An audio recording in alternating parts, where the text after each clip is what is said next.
Have you thought of breaking through? Ain't it part of what you do?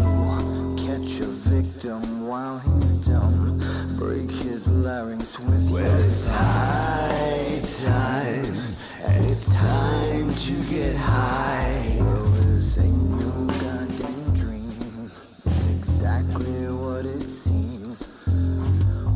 Wake up today just to lay back down and say, I won't be coming back. Let's call it a heart attack. Give me some of that knack. This is just a final payback. They all flipped on me, took my passions, left me be. When I had a place to sit, a goddamn attitude to fit. Talk real smooth, knew where to spit. But things have changed and I have quit. Got nothing to look forward to but a backlash full of lies. You're too late where you're going. This is fate, the whistle's blowing. It's much too late. It's all too late. You're much too late. Like a piss hole punk with his nose turned up and a fragrance all your own. Tell me what it's like to be alone. And let's not forget the Scarface prick who offers fixed to your face. He dropped out of the sub.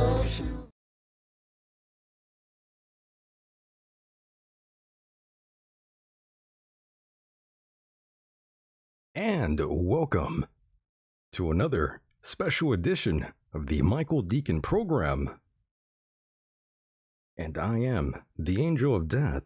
First time listeners, turn on, tune in, and drop out. Don't be fooled by your TV screens. Let us chase away the light no matter what you at home choose to believe. I do admire you for your curiosity. Joining me now is Mr. Wehunt. Vaughn is a prolific writer and blogger. He is also the host of the legendary and infamous Wehunt radio show. You can find it on KFNX 1100, straight out of Phoenix, Arizona. Much love and respect for those out there. And of course, after the break, Janon makes his return, as well as Mr. Thomas. You know who he is very well by now. We will be discussing much more of the darker side of Hollywood and being thrown off a bridge. What's eating Corey Feldman? And of course, our boy Tom Hanks. Thank you, ladies and gentlemen, for allowing me into your hearts and into your minds. Here we are again on a night like this. Hello to you in the chat room. I see you. Pumping through your speakers like a poltergeist. We are about to bring the house down faster than a quarantine hospital in China. Of course, speaking of China, they are blaming American soldiers for spreading the virus. What almost feels like a biological terrorist attack. Could this be the beginning of World War III? Prepare for a nationwide quarantine, boys and girls. And what a week it's been. Now, let's unmute our friends and bring them in already.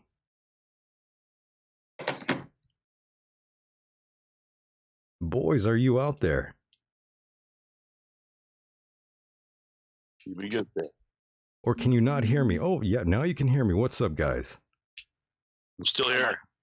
I'm still here nice. too. Yes, so glad you guys can be here. We do have Wehunt in the house, as well as Mr. Mike Hideous. How's it going, boys? It's going great. Fantastic. Very nice. I'm doing all right. You're doing good out there. Have you guys been coronavirus free out there? Yes, so far so good, but the mayhem in the streets is just starting. You know? Oh, yeah. Yeah.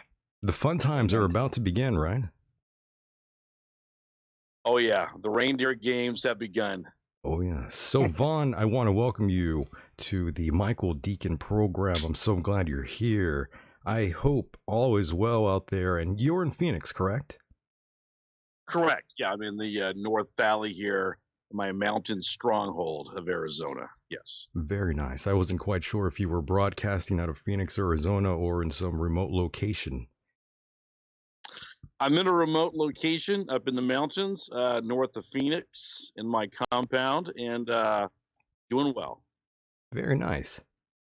Very nice. Now, Vaughn, tell the listeners a little bit about yourself before we jump right in. You bet. I have been on KFNX radio 1100 AM in Phoenix for 4 years. About to go. Oh, did we lose him already? Yeah. We lost him. He cut right out. Yeah, this was happening when we were talking to him before the show started. And he's gone. Huh. We lost him. Yeah, I can't hear him at all. I Yeah, don't we hear lost him. anything coming through. That's what happens. That's what happens right there. What if he calls in on a landline? Would that help me? If he even has a landline? Yeah, we gave him the number. So hopefully. No, I mean from his side. Oh, wait, no, he's there he back. is. Can you hear me okay? We hear you. Okay, great. Sorry about that. This used to happen on my radio show a lot. We would start to broadcast, and we had electronic harassment. I think from some kind of rogue intel agencies. It just seemed like at least half the time we went on the air, Right. the radio station would be fine all day long. The minute my show came on, the board would flash, calls would drop. Not every show, but it happened at least 10 or 20% of the time. Just amazing. But I think you asked a bit about me. Yeah. I've been in radio for many years, broadcasted from KFNX 1100 AM for 4 years. About to do our relaunch, as I was talking about. And it's a great station, the only independent station in Phoenix. We broadcast on the internet, on a live stream, and you can always catch my old shows and my retro shows on SoundCloud.com and BlogTalkRadio.com. My show also airs on DarkSkyRadio.com as well. Dark Sky Radio, So what's glad that? to be here, Mike. Yeah, for sure. What's Dark Sky Radio? Dark Sky Radio is one of the biggest internet radio sites. They have they broadcast all over the world. They're based here in Phoenix, actually, and they love me so much that they put my show on at 2:00 in the morning. Oh, perfect. But the thing is they because of the time zone difference in Arizona and Pacific, I come on at 2 a.m. But in the UK or India or Russia or Germany, I come on in the afternoon, from what I've been told. So, And there he goes. We lost And there him he already. We knew that was going to happen. He should probably call into the number there, right? What do you think, Mike? I think you should call in if he has a landline, and he calls from the landline. That actually may do us some good. But Yes. like you said, he might have to call in the other line. He as might well. have to. Yeah, I don't think his Skype account likes us very much for some reason. Oh, is that where he's coming through on the Skype? He's not calling directly on a telephone. No, he needs to call in. All right. can you hear me okay? There he is again, back from the dead. There Yes. I think it's just more of that. But basically, yeah, guys, it's great to be here. Great show. There's a ton of stuff going on, and I think that shows like yours, Michael, are on the cutting edge of a lot of this stuff, as mine is too. And we're taking this show on the road all across America if we have to. Right. Taking it on the road. And by the way, I actually have heard your show on the radio, in the actual radio in a car. And I got to be honest with you, there's a lot of radio shows out there that I can't listen to for very long. But your show is actually one of the shows I could actually stomach, which is saying a lot, because the radio industry is god awful, Vaughn. Yes, yes. I mean, in a lot of stations, you got program directors telling you what to say, telling you what to do. I liked KFNX 1100 AM in Phoenix because the owner I know, Francis, and basically he runs the station very, very well. They don't tell you what to say. Like I used to tell folks, I'm not told what to say. There is no script in front of me. There's no program guy, from the engineering booth waving his hands at me. They really gave you free reign, and you own all your content. It's copyrighted, but that was the very cool thing about KFNX is that creative control I really enjoy. Definitely. And I know, Mike, you're someone who's traveled the road and, of course, have heard terrible radio shows at all hours, right, Mike? Yeah, starting with this one. No. I think I have to be honest. I have not listened to Vaughn's show, so I'm guilty of that. But I will take his word for it. As I've gotten older, I've become more of a talk show listening kind of guy. When I'm not listening to music in my car or at home, it depends. It mostly depends on my mood. Yeah, who's listening to talk radio, though? That's the thing. It's slowly fading away. And I'm sure, Vaughn, you can agree with that, even though you are in the business and it's working out well for you. But we can sort of look around and see all these shows sort of falling apart. And like Vaughn, he fell apart right now. He just fell apart right in front of us, boys and girls. We lost him again. We're on a groove. We really are. He's got to call in. It probably would be the best thing to do. Yeah, he needs to call in. Good Lord. Can you hear me okay? Vaughn, you got to call in. Yeah. Okay, guys. All right, Vaughn, hit up the number if you can. All right. So, how you doing, Mike? Michael Decon. What's up, brother? You enjoying the show? Here on the Michael Decon Show, yes. We need to get you doing one of those voiceovers for us, by the way. Can you hear me okay? Vaughn, you're back. Okay. There we go. Vaughn, there we go. Vaughn, what happened? Are you walking around your house? No, I am sitting down in my home studio looking out the window at my studio console here. This happens, like I said, it's weird. I just think we're being interrupted on purpose. You still there? I'm here. Great, it's that great mountain air yeah, out where exactly. you are. Exactly. Well, you asked me about the radio biz, and I'll say this, that a lot of the owners of the radio stations nationwide, they're what I call, they're good people. They're like rhino Republicans, a lot of them. A lot of them are very sketchy, very cautious about upsetting an advertiser or a mom and pa kettle living in Sun City. And they keep the politics kind of like your ecumenical peace and love preacher or priest. Keep it real, open, airy, loosey-goosey. Don't go too far out on that limb, son. It might fall off. It's kind of their attitude. I see.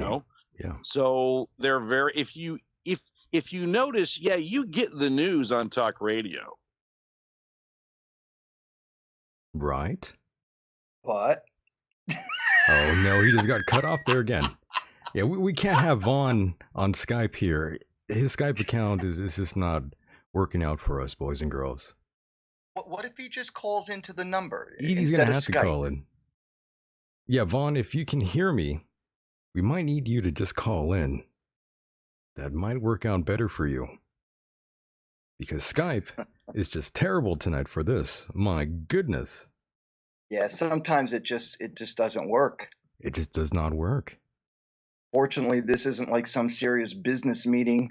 Oh, I know, right? We're discussing the world economics or crisis. And that's what's probably going to happen, though, in a few days from now. Since everything's shutting down, you're going to have to rely on Skype pretty soon. Yeah. Yeah, they're going to shut down the phone company. So They're going to. Is he there? Is he there? No, he left. Oh, he left. Okay. He needs to Okay. call in. Yeah, we can't hear him, but he obviously can hear us. I think that's what he said before. So, Yeah, well, we'll find out. we will. So, Mike, you're not freaking out, just like the rest of the world is, for whatever No, reason. yeah, I'll tell you why. The last conversation we had, and the few things that I've heard, I think people are really going off the edge here. They're going a little bit mad with this hoarding and you know, yeah, it's a serious disease. But you know what? When we had the swine flu in 2009, I found out 7.5 million people were infected and roughly 20,000 people died, and we didn't get nearly as much media as we're getting for this virus. And I believe we do have him back on now. Vaughn, you are live, I believe. Yes. Can you hear me now? We hear you perfectly Yes, we fine. can. Great. Yeah, that's why appreciate the backup number there.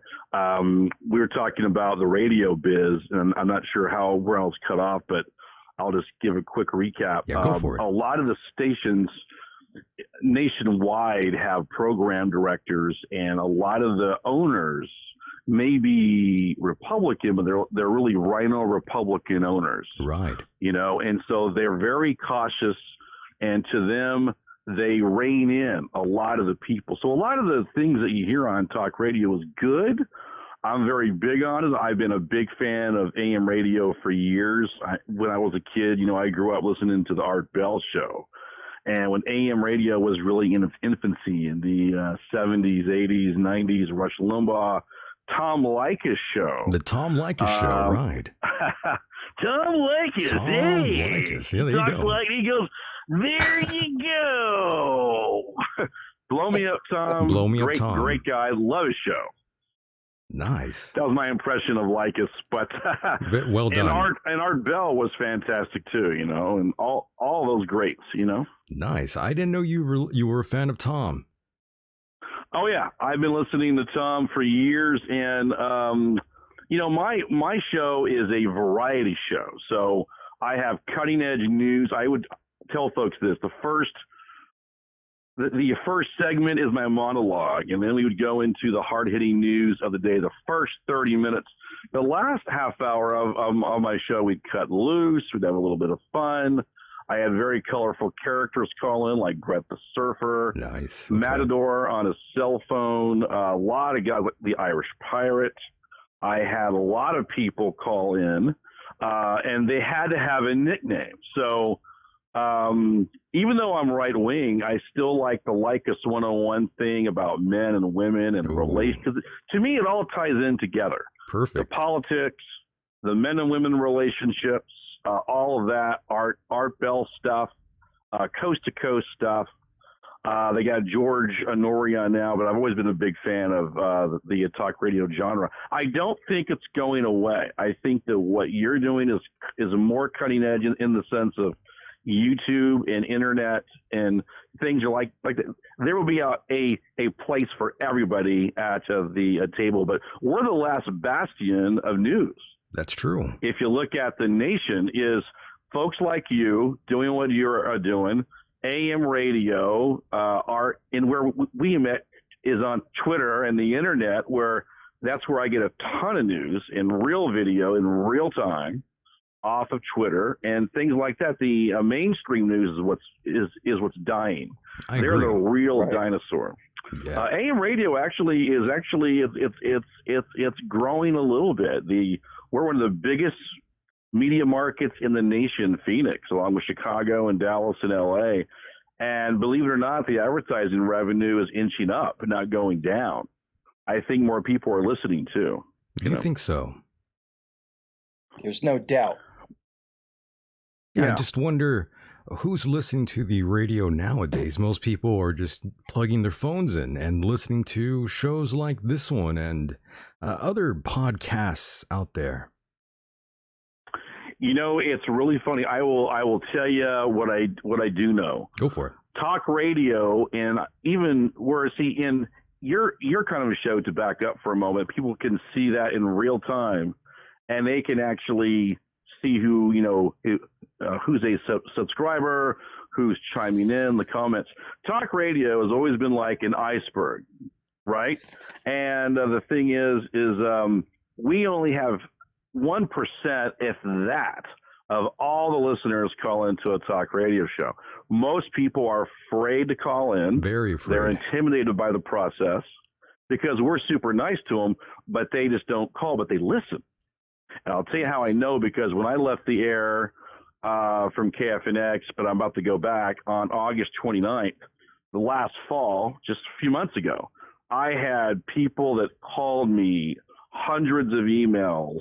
Where are you? Where's the show? I've been listening to you for 4 years. I never missed a show. Never missed an episode. They came out of the woodwork, man.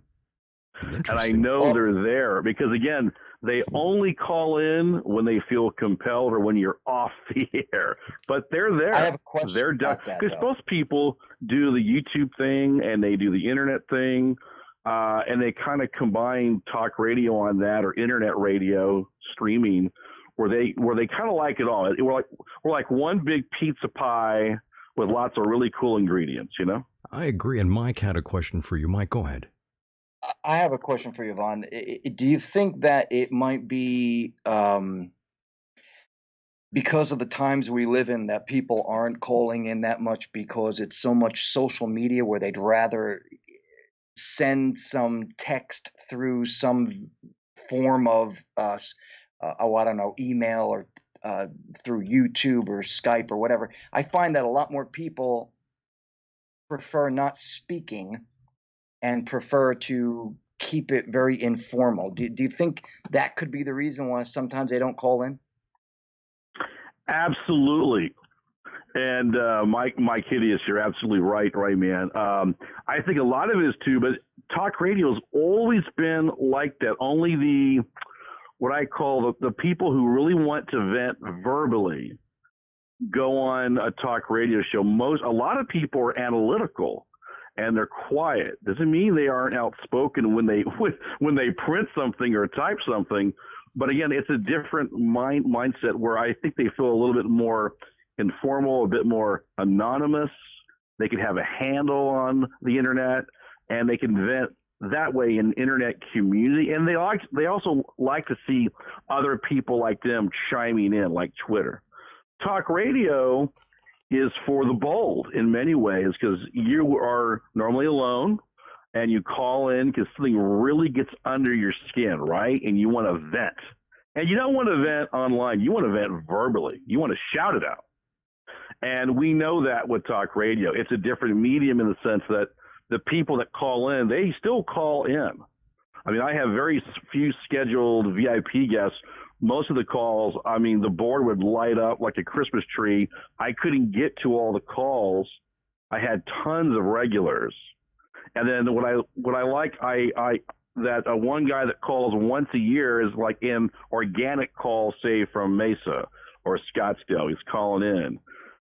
They get to the front of the line on my show. If I don't know who you are, I roll the dice and go, put him on first. Because I want to know that guy's never called. We encourage the callers.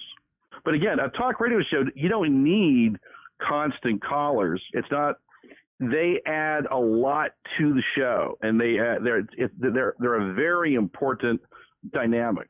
I agree. But we don't need them 24/7, because when I go on the air, I've got stacks of stuff in my mind and on my desk, and it's sort of a variety show where I piece it all together at the very last minute. Believe me, I piece the last seconds before we go live. It sort of clicks in my head of what we're going to do.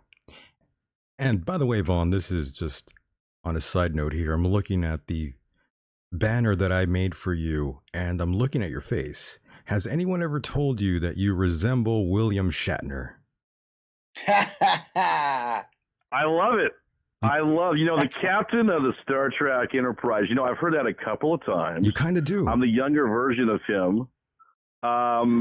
He is one of my icons that I grew up with, man, is, Captain Kirk, right? Nice.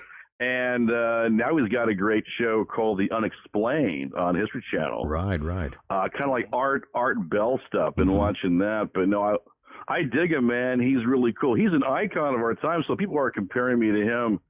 That to me is a huge feather in my cap. I will take that. It's a compliment. I only wish I had his money. Exactly. It's totally a compliment. I love William Shatner. Oh yeah, so I love it.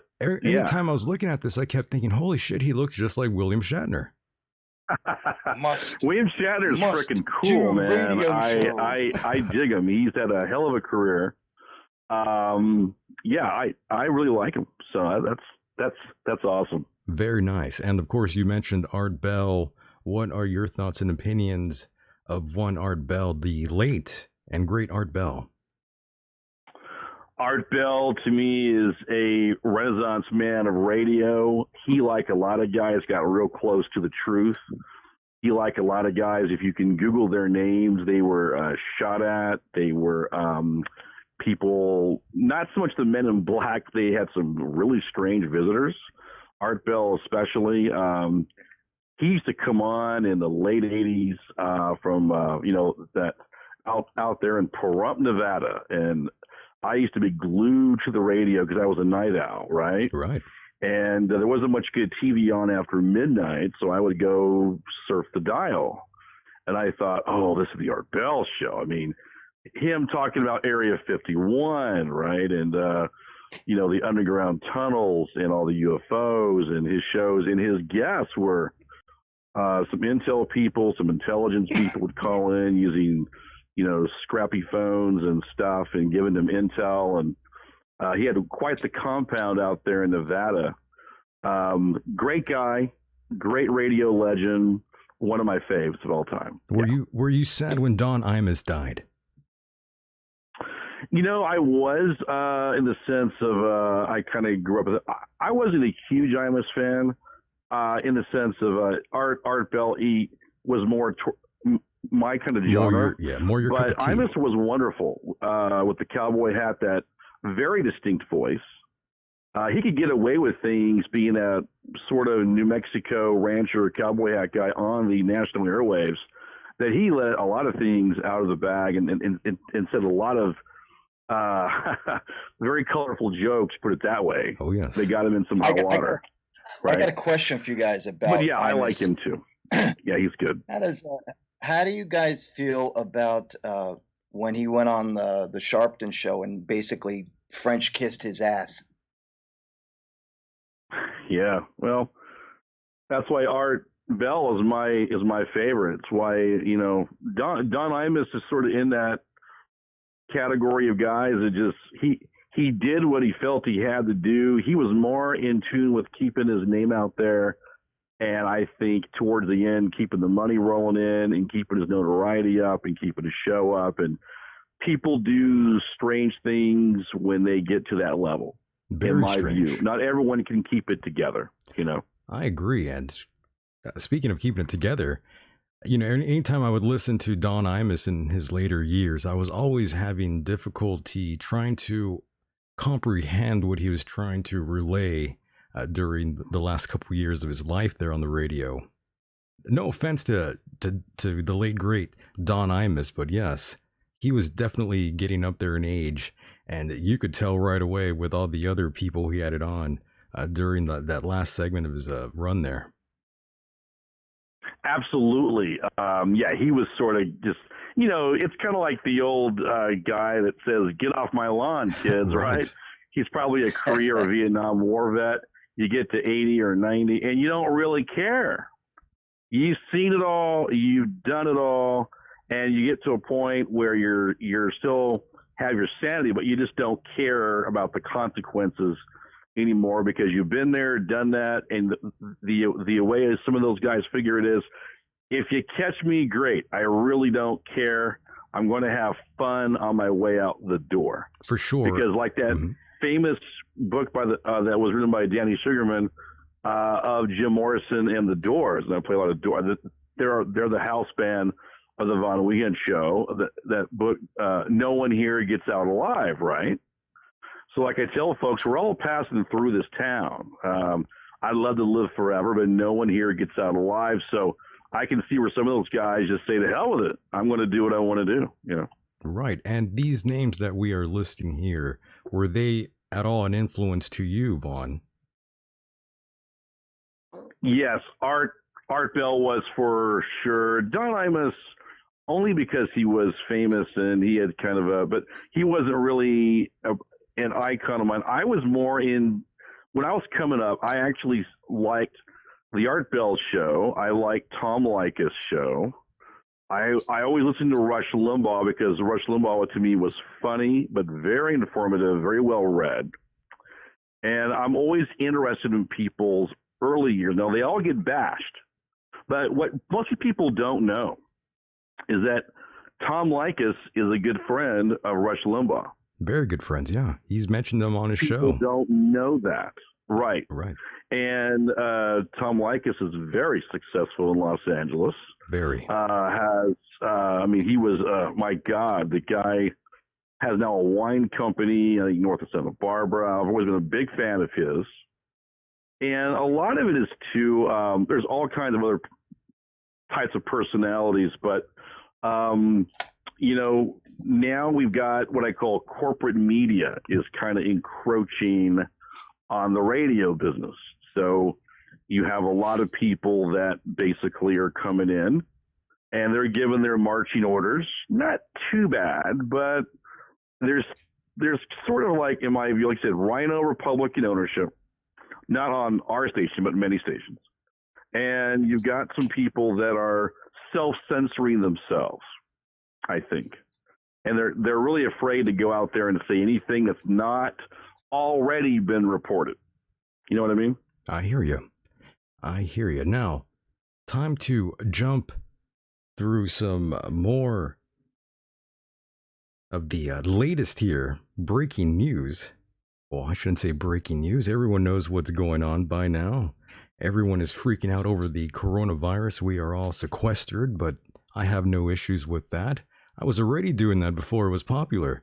So this is not an issue with me, but many Americans out there are facing all sorts of difficulties now. Lots of people are tripping out, my friend. Vaughn, you are not someone who is running around freaking out by all these things going on currently, correct? Correct. No, I am not. What strikes me funny about coronavirus, if we can even say it's funny, I mean, I take the virus seriously. I'll go on record saying that. But to me, we've been down these roads before. You know, as I was coming up, my 20s, 30s, and so on, there was the swine flu. There was the SARS virus. Remember, AIDS hit in the late 1980s. They thought that was going to be the apocalypse. So to me, coronavirus, whether it's organic or biological, and I have my theories about that, I think that it's straight out of Hollywood casting, in the sense that it's the perfect virus to instill sheer panic and fear in people worldwide. People like to be scared. People like to go to horror movies, and they like to freak out. And they were already on the edge anyway, man. I mean, remember the 2016 election? All the liberal Democrats going nuts in the streets. It doesn't take much to push those people over the edge, whether they're left wing or right wing. But I just think that there's a big overreaction to it. I'm not saying it's not serious, but again, the backstory, like for example, Italy. Italy has many cases, and I've heard just today, 1,000 deaths. What they never tell you in the media is that Italy has been importing foreign workers from Wuhan province, China, to work in northern Italy, which is a hot spot there in Milan, for years. And there has to be some kind of a connection there. Because if they're telling us that it all came from the Wuhan province, and many countries have imported Chinese workers the last 5-10 years, especially with the globalism, that's part of the problem.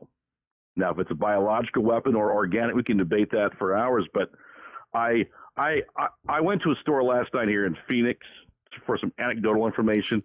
There was a line of people at Winco, Michael, from the cash registers all the way back in the frozen food aisle, about 200 people with full shopping carts who did not look like they could even afford the groceries, to be honest with you. And there they were, And what gets me is they grab toilet paper. Toilet paper. Right, all these fights. Of all the things to grab, not water, not food, not guns, not ammunition, not beef, not vitamins, not seeds to grow crops, they grab toilet paper of all things. Now, that is beyond comprehension, in my opinion. Well, you know Crazy. why? I agree. Go ahead, It's Mike. because they're uneducated on what they should do when certain circumstances like this take place. Toilet paper, yeah, it's a nice commodity, but as you just said, the important things are water, first and foremost, water, then food, medication, etc. Yeah, for weeks Absolutely. we've been talking about this, the COVID-19 virus, and how people probably should be preparing before the masses jump in. And yes, the cat ladies out there are definitely terrified of the coronavirus, COVID-19. People definitely are terrified to their core. And we've talked about this for weeks now, Mike. Mike was here. We talked about how this was possibly created in the lab for a purpose. And I don't think many can even argue about that at this point.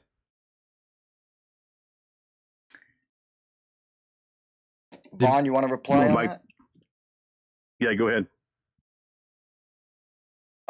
Yeah, what were you saying there, Mike? Tell him. I was just saying that for sure. Did you hear me, Vaughn, or did you get cut off by me there?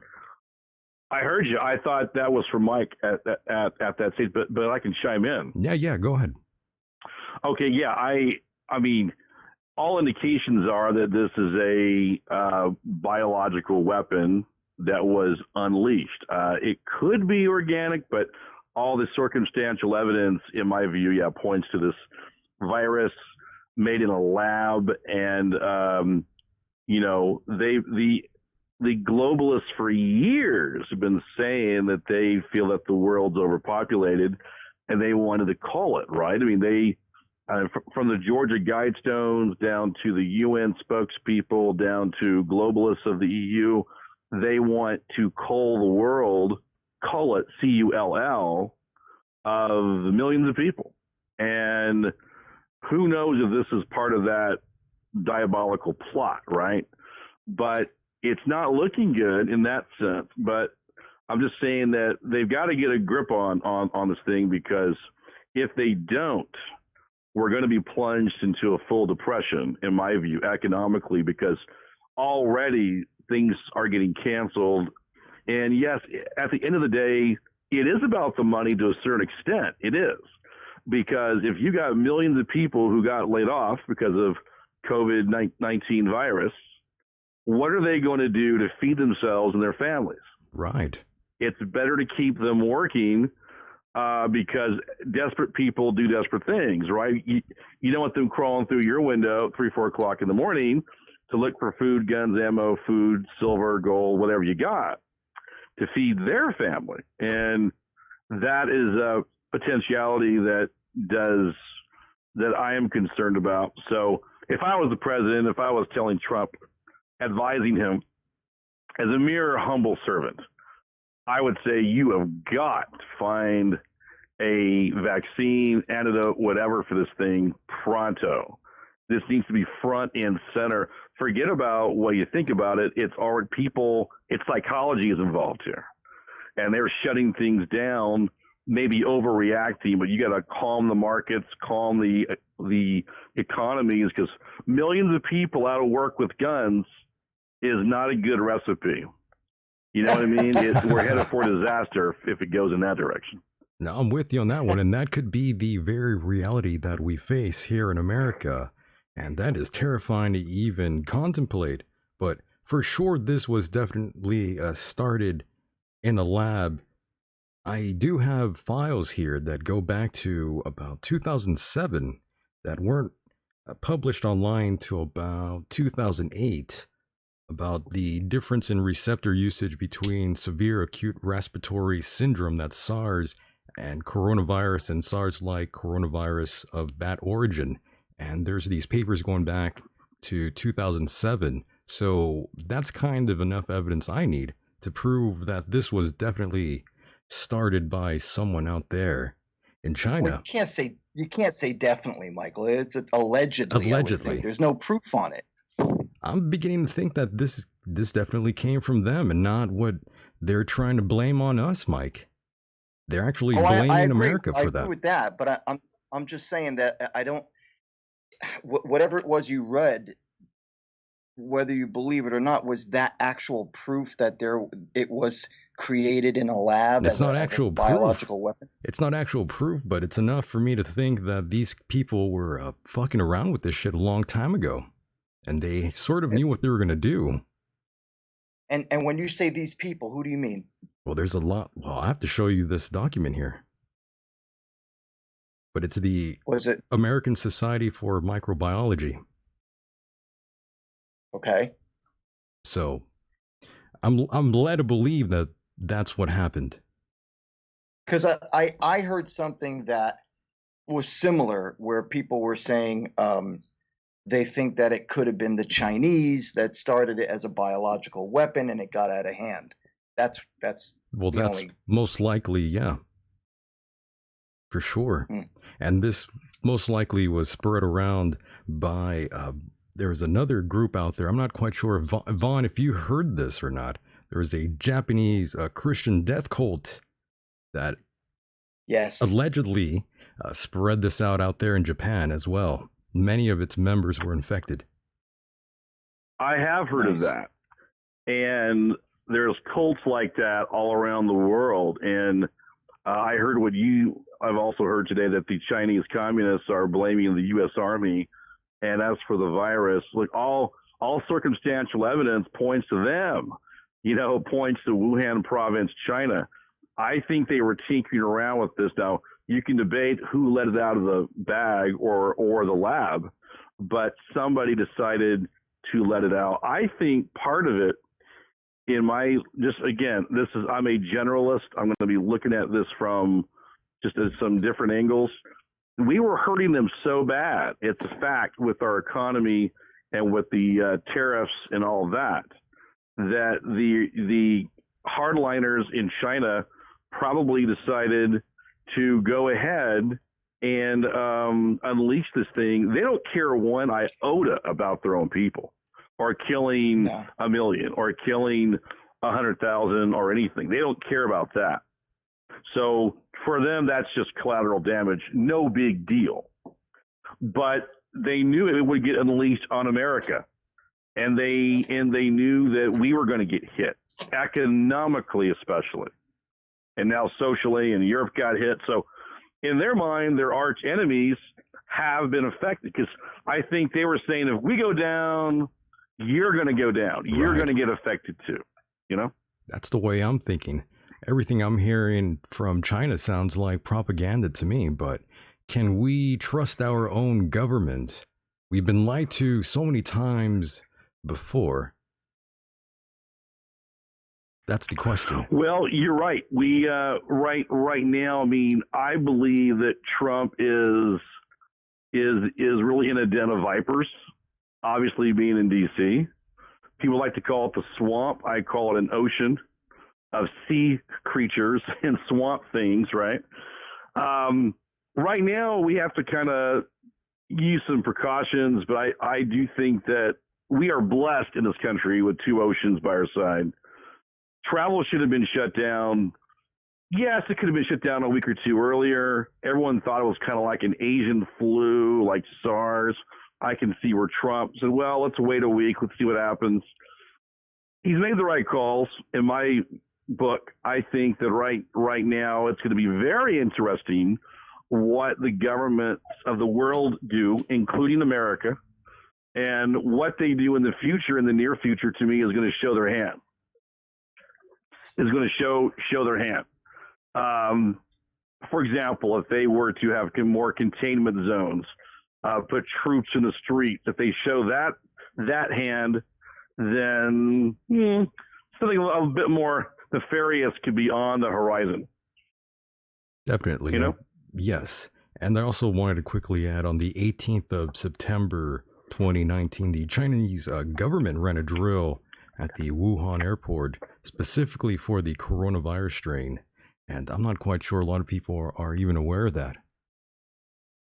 What is that, Michael? Yeah. I heard about that too. I just think this thing has got the potential, if it's biological weapon, which all evidence points to that it could morph. What I'm concerned about is that if it could morph into different strains in the air, morph into like you get one strain down, we've analyzed it, and then it morphs into 3 or 4 different strains, and it keeps growing and spreading that way. Well, it's definitely mutated. So, for sure. Yeah, these strains that we see in Iran and Italy are very, very nasty. Much different than what is going on in Wuhan, China. Yes, and I heard a news link to that earlier, and that's what concerns me.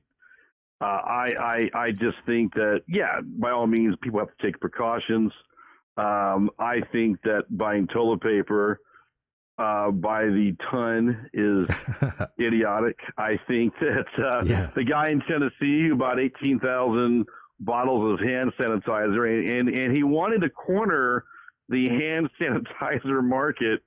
I give him credit for being, on one hand, an entrepreneur, but it's terrible optics, and they're making him look like a monster feeding off the dead carcass of corona patients, because now he's got the state of Tennessee and the federal government after him. And why you would even subject yourself to being being interviewed if you're doing that anyway is a whole other. He's an idiot.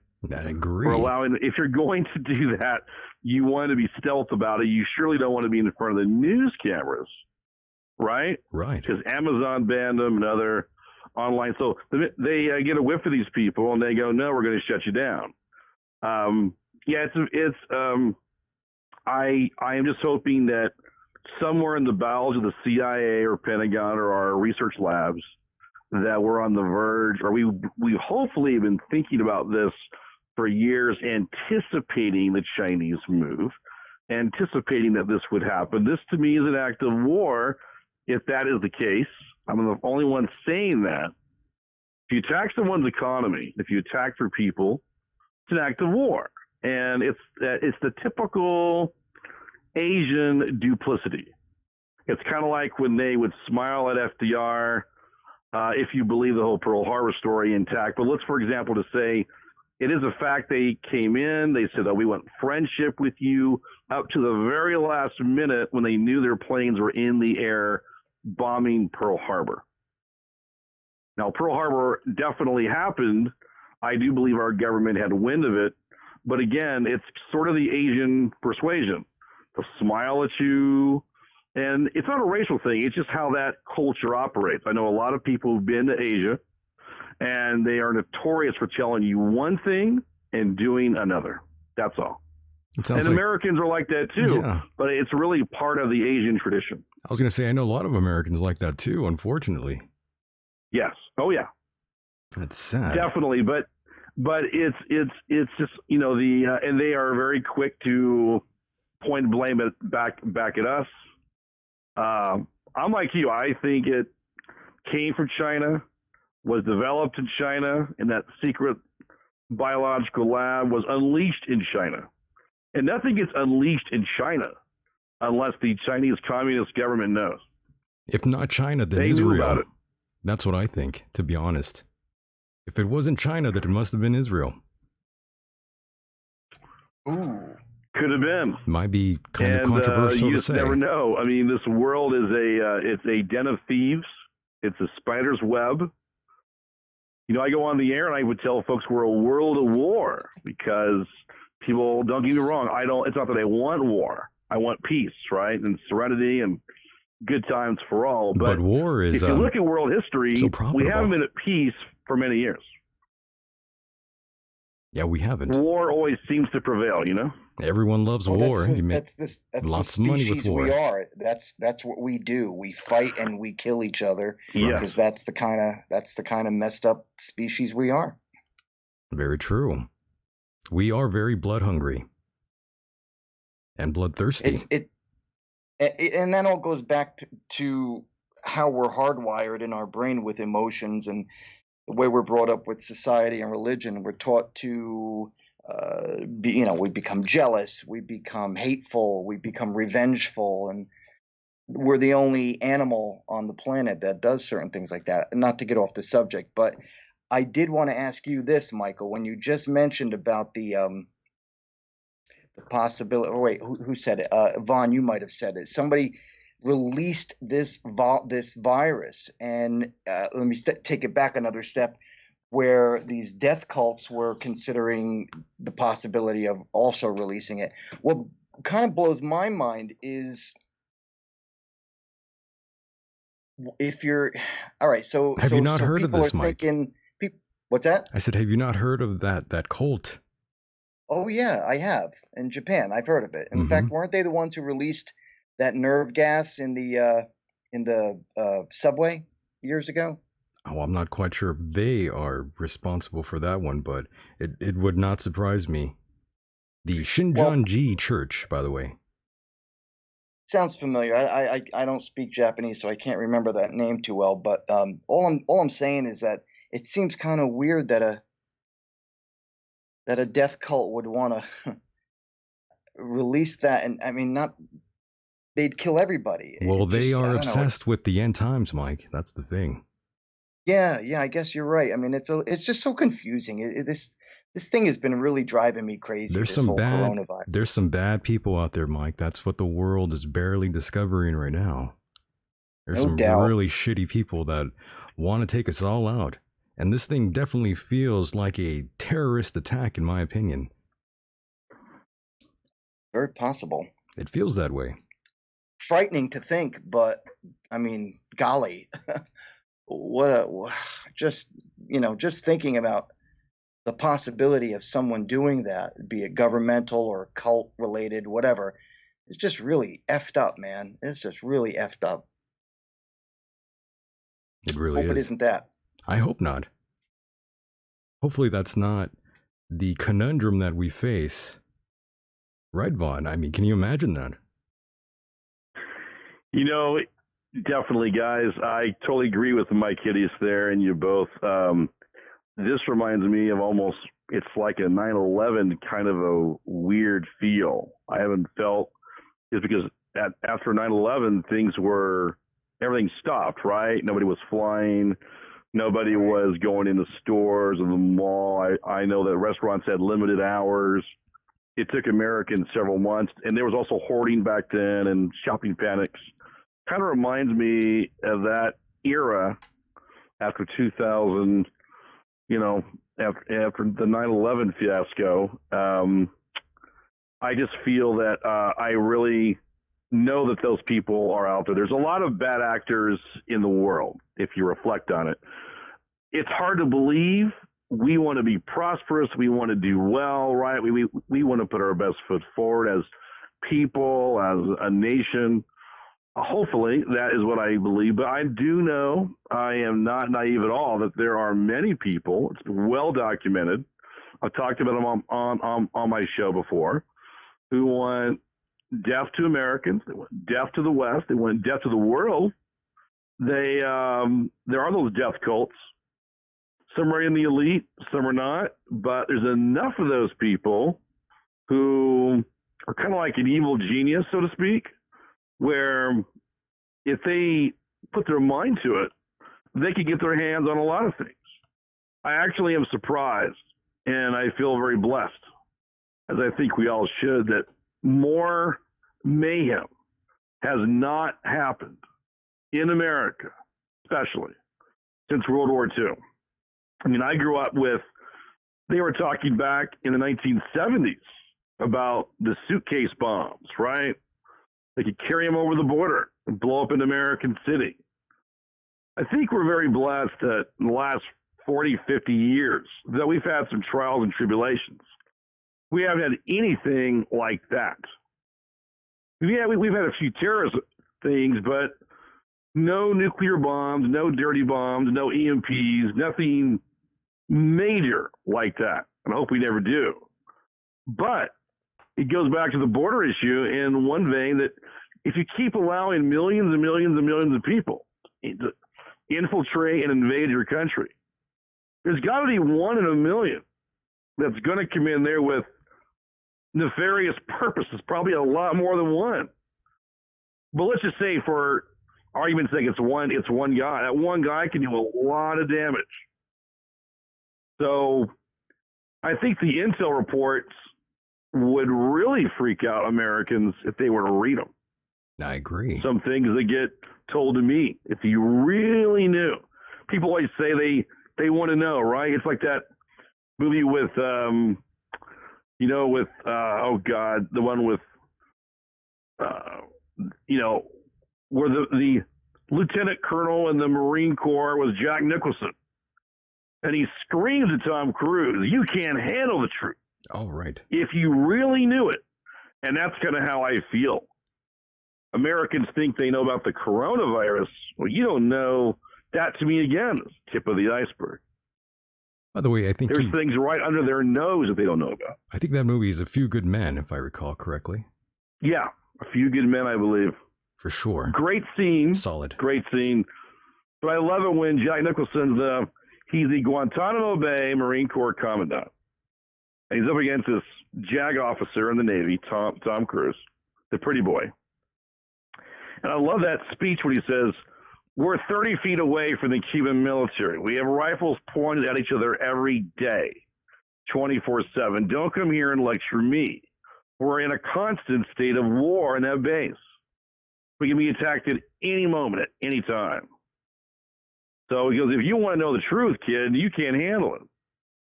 Love that.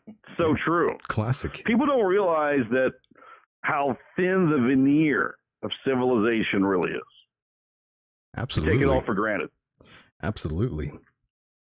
And another thing I wanted to ask both of you, what do you make of Donald Trump being finally tested for the coronavirus after being exposed to many individuals who allegedly tested positive for the virus? Vaughn, go ahead. Trump tested negative, and I believe that is accurate. Trump's extremely healthy, like myself, healthy as a horse. Trump basically he's shaked thousands of hands, and I think the man is extremely resilient, great genes, great pedigree, very healthy, family's all healthy. I think, though, that the coronavirus is going to affect more people who are elderly or who are weak or who are already disease-ridden. And I think the coronavirus, unfortunately, is going to push some of those people over the edge. It's the last thing that they need. But Trump looks very healthy to me. I don't see any issue at all. He looks fine to me. Yeah, I don't think he's positive for the coronavirus, to be honest. Lots of individuals out there are still speculating whether or not if that is bullshit or not. But I would have to imagine I think he's good. I would definitely agree with that, because now the left wing of America, they want him to test positive. This is a thing that they were really pushing. That's sad. Again, by the this way. is a man that's going to destroy all of their plots and all of their plans for a generation. Can you imagine And they know actually? it. Can you imagine actually taking pride in knowing that someone has the coronavirus that you dislike? I don't wish that on Good Lord. anybody. I really don't. I mean, I would say, folks of the right wing in America, we want to go to work. We want to make our money. We want to have, a house, maybe a family if you want that. Have your some ranch land, a cabin up in the mountains, or a beach house. Or again, it's the pursuit of happiness. We really believe that, right? And I always tell folks when they go, "Oh, come on, you're making that up," or "Come on, I never heard that before," just because it never was on CNN. I always tell them this: never underestimate how petty that the left-wing Democrat is in America. They seethe with rage. They are very militant. They can be very quiet, but they still have this mindset. Almost now with Bernie, it's like a Marxist mindset. And to them, it's the long march. They even say that it's the long march. So they all view it as, one day we're going to get control of this country and we're going to wipe you guys out. is really what they think. And that was proven in the Project Veritas videos of all those Bernie supporters and his people in his echelons there in his campaign blatantly saying that, talking about mass graves, talking about things like it that are horrific to even think about. Go ahead, Mike. They actually interviewed a guy who was working for the Bernie Sanders committee, and he was being recorded without his knowledge. And even he said that if in the event Trump wins the 2020 election, that they were going to begin killing with, I think he said AK-47s or some sort of automatic weapons, simply because they lost. And I Vaughn, you may not know this, and I'm sure you don't because we've never spoken before, but Michael knows this. I was a politically correct liberal Democrat for 26 years. I can't even believe that, by the way. Go ahead, sorry. But let me be perfectly clear here. I never, ever did any of the things that the left has been doing these days, okay? By that I mean, when Obama won, I didn't run out and burn cars or break windows or spray paint people's property or punch veterans in the face.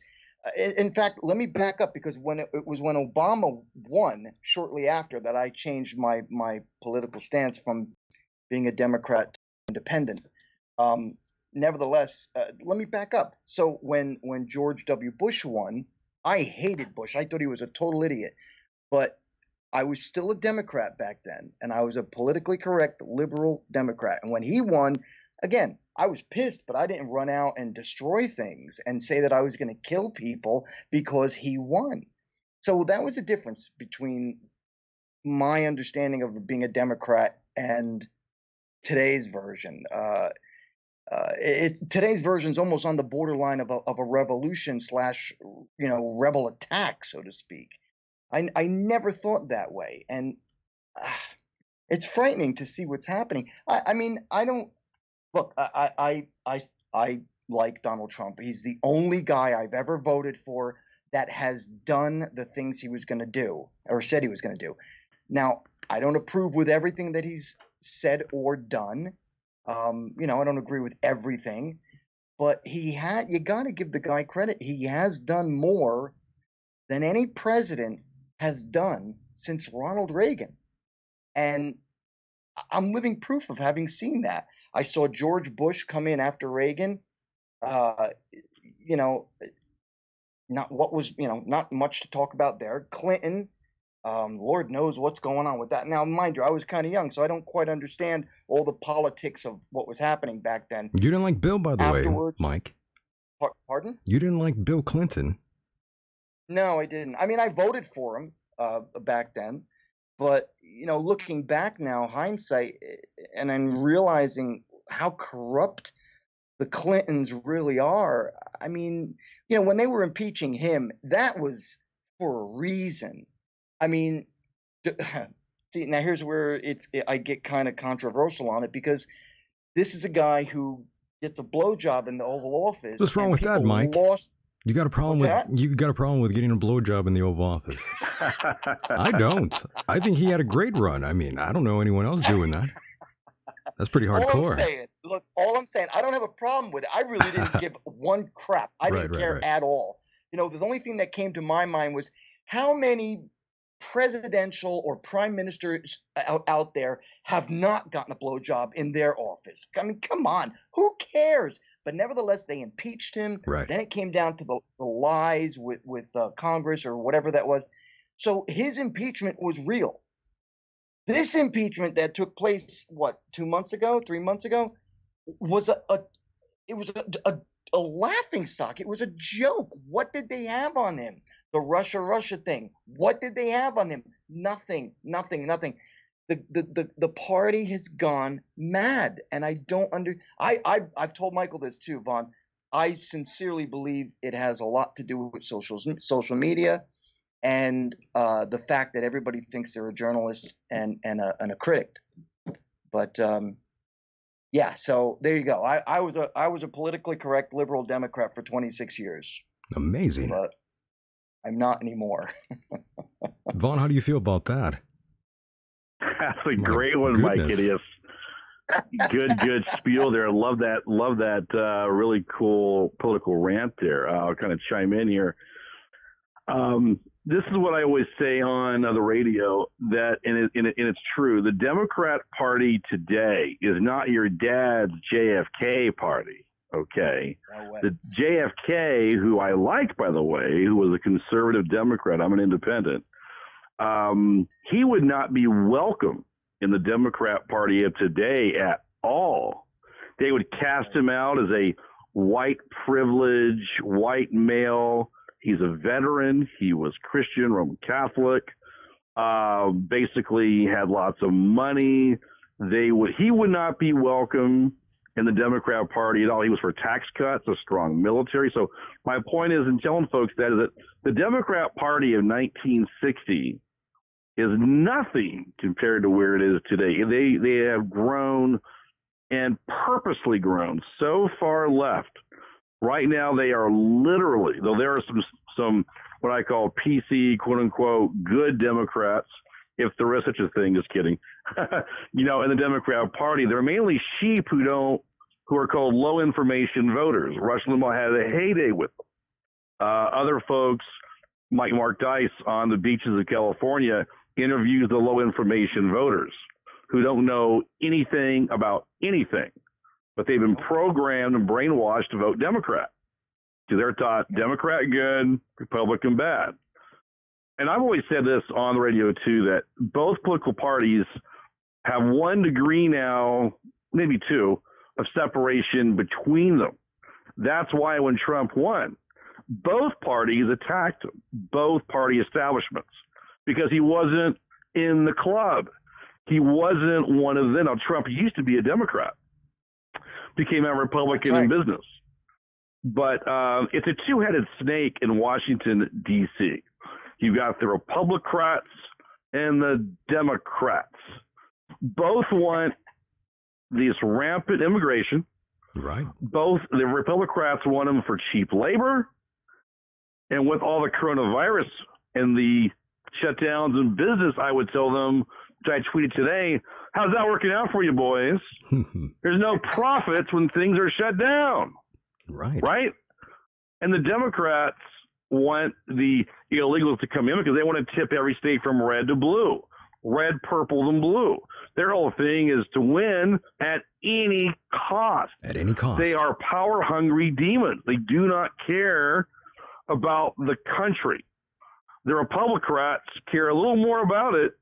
That's why I'm a nationalist, because I never left the Republicans. They left me many, many moons ago. And millions like us.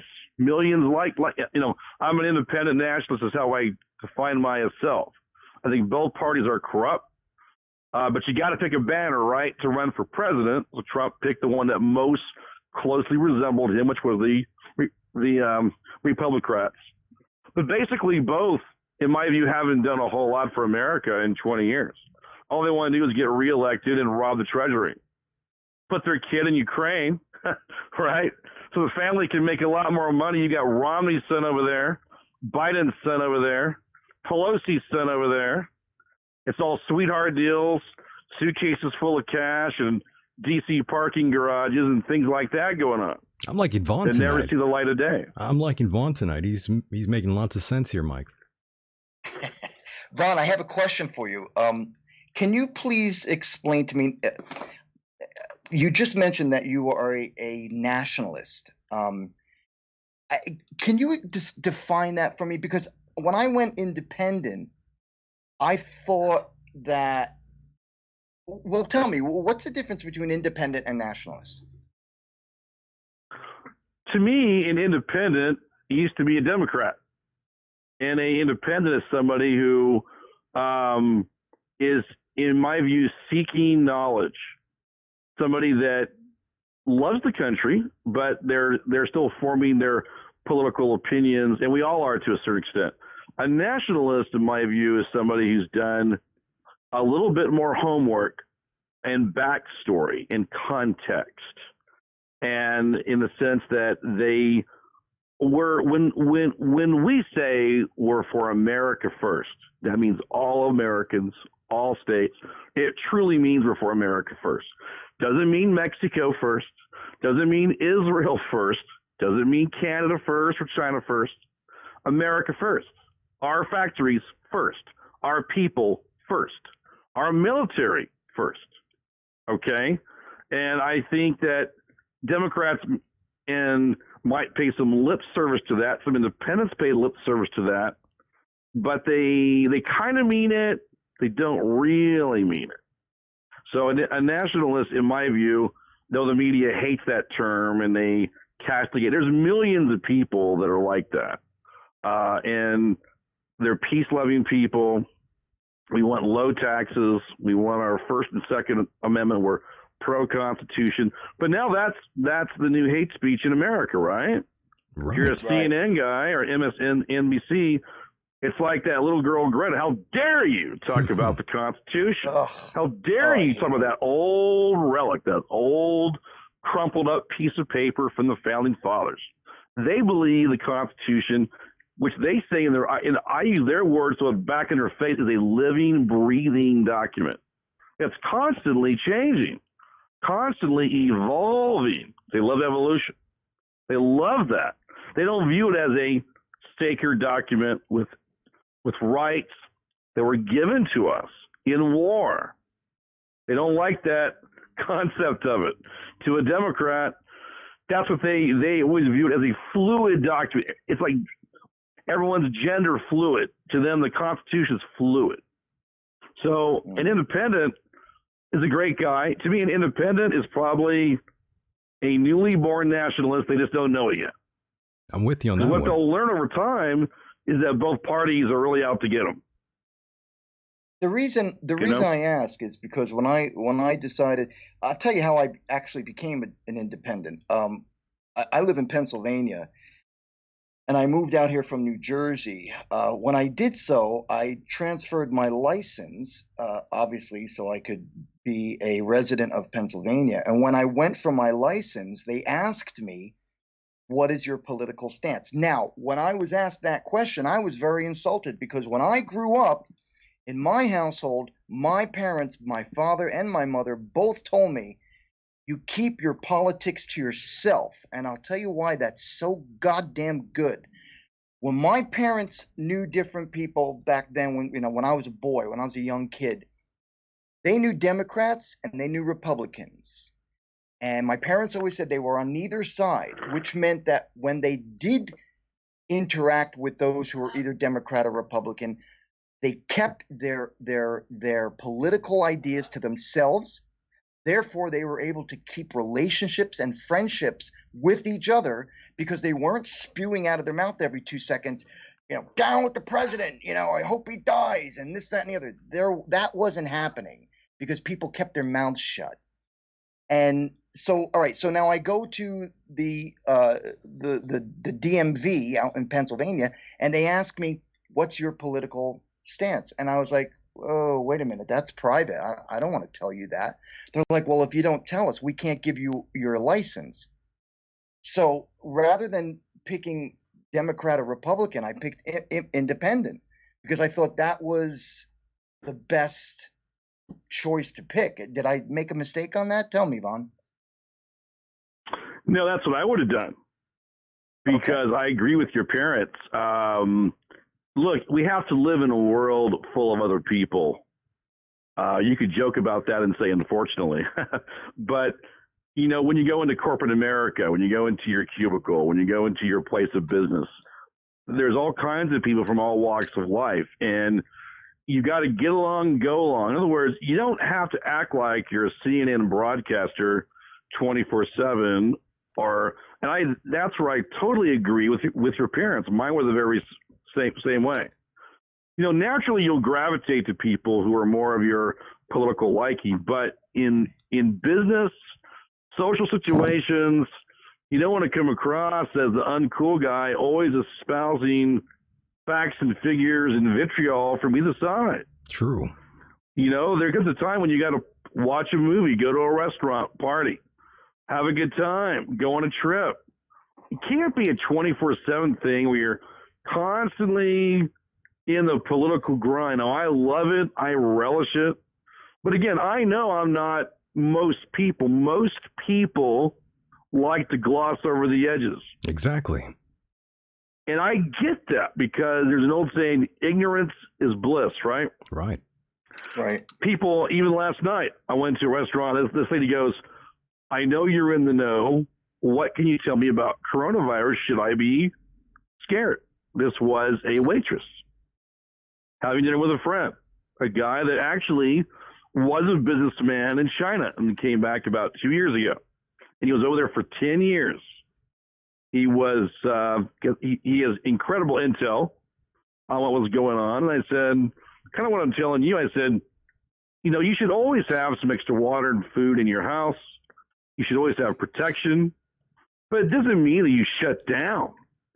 It doesn't mean also that you should be thinking about this 24/7 or any kind of thing. I mean, there's a time and a place for everything, right? A season for everything. So you got to go about your life. Keeping your politics to yourself is what I do when I'm going about because I want to be a listening post. I want to be the intel officer. I want to be Air Force intelligence guy, right?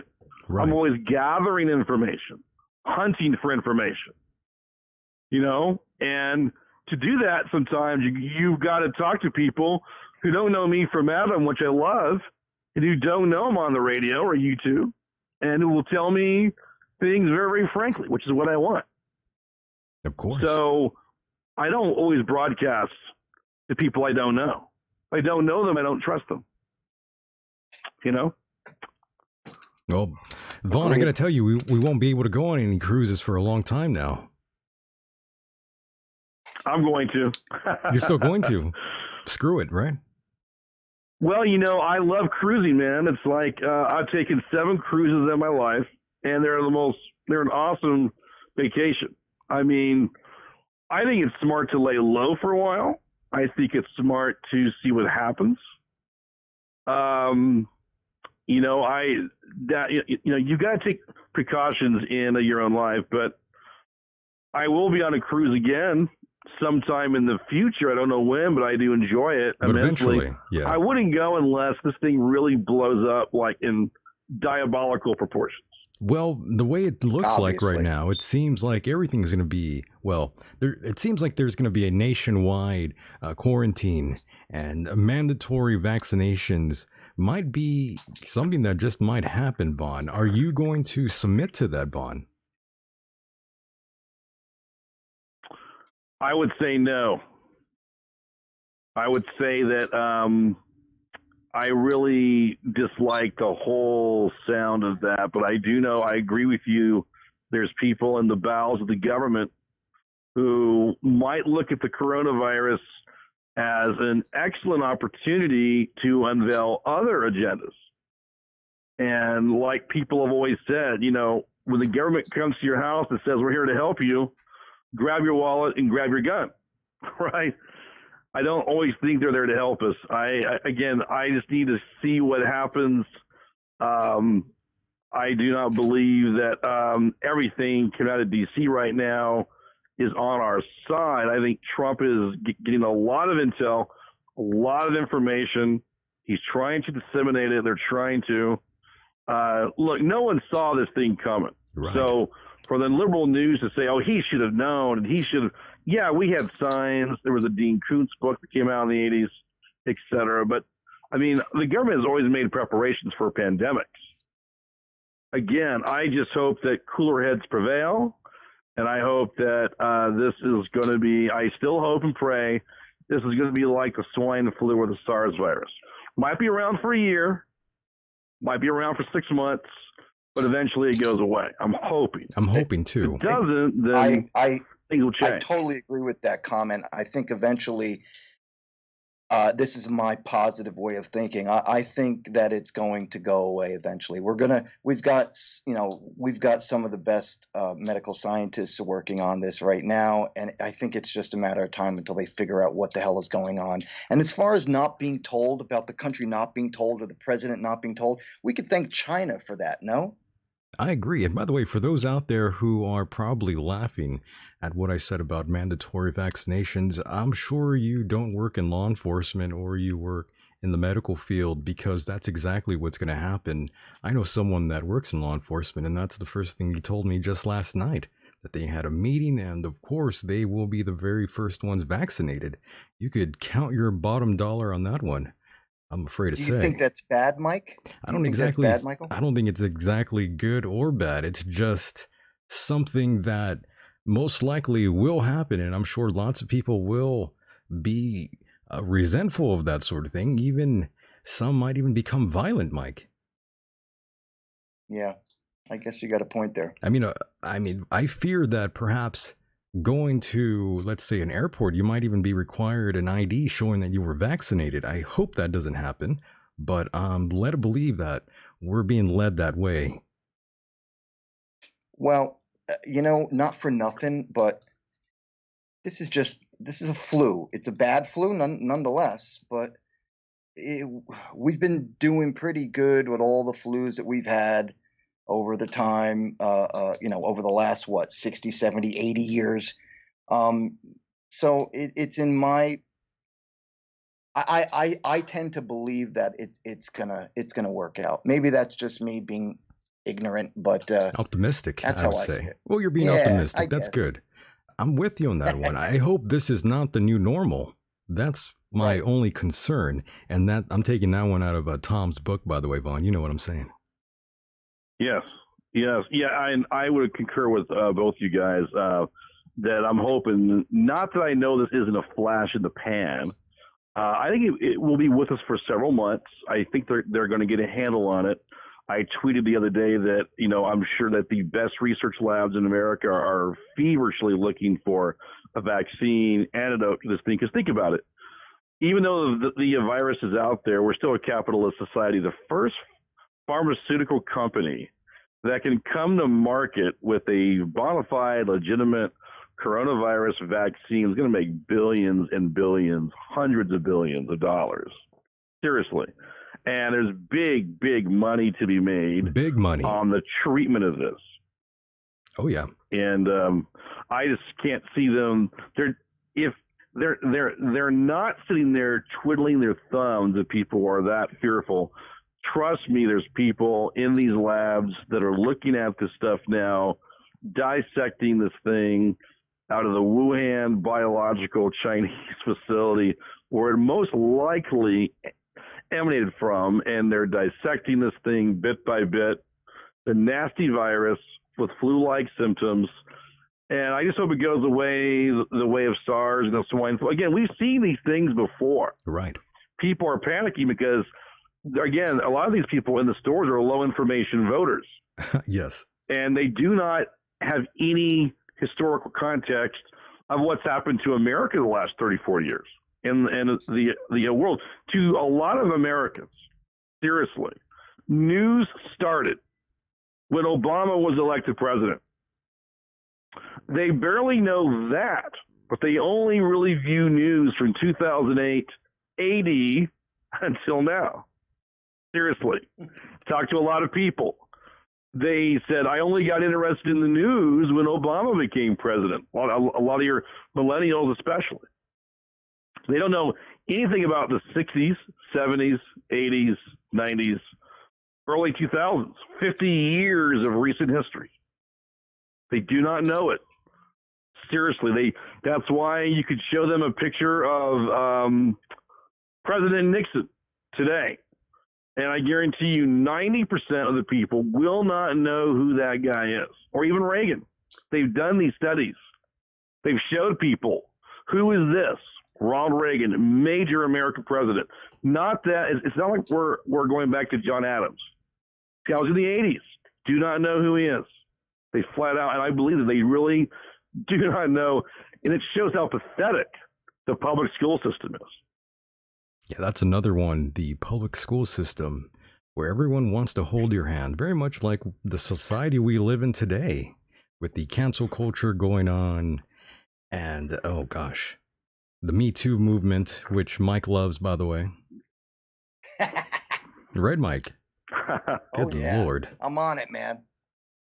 Yeah, it's a very strange time in 2020. I can't believe any of this is going on. It's so surreal.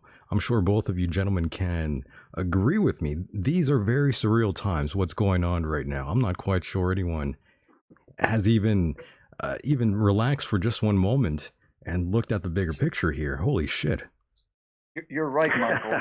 It's they haven't relaxed since 2016, and it's really disturbing. I'm with you on that. I really, it's disturbing the path Look where we're at, this man. country has. Look where we're at. It's disturbing where this country has taken its path to since 2016. It really is. It's insane. I'll tell you, like the whole country just went cuckoo, you know? I agree. Vaughn, people are losing their minds. My God, I'm sure you can agree with what we are conveying here tonight. Absolutely. And you can talk about politics all you want. And you can talk about the coronavirus all you want. But what I tell folks is this. To boil it all down, what's really going on is and this is not to be cliche, but it's true. In my book, it's a spiritual war between good and evil in the world. And it manifests itself in different forms, different venues, different viruses, if you will, different politicians, things of that nature. So it's really good and evil.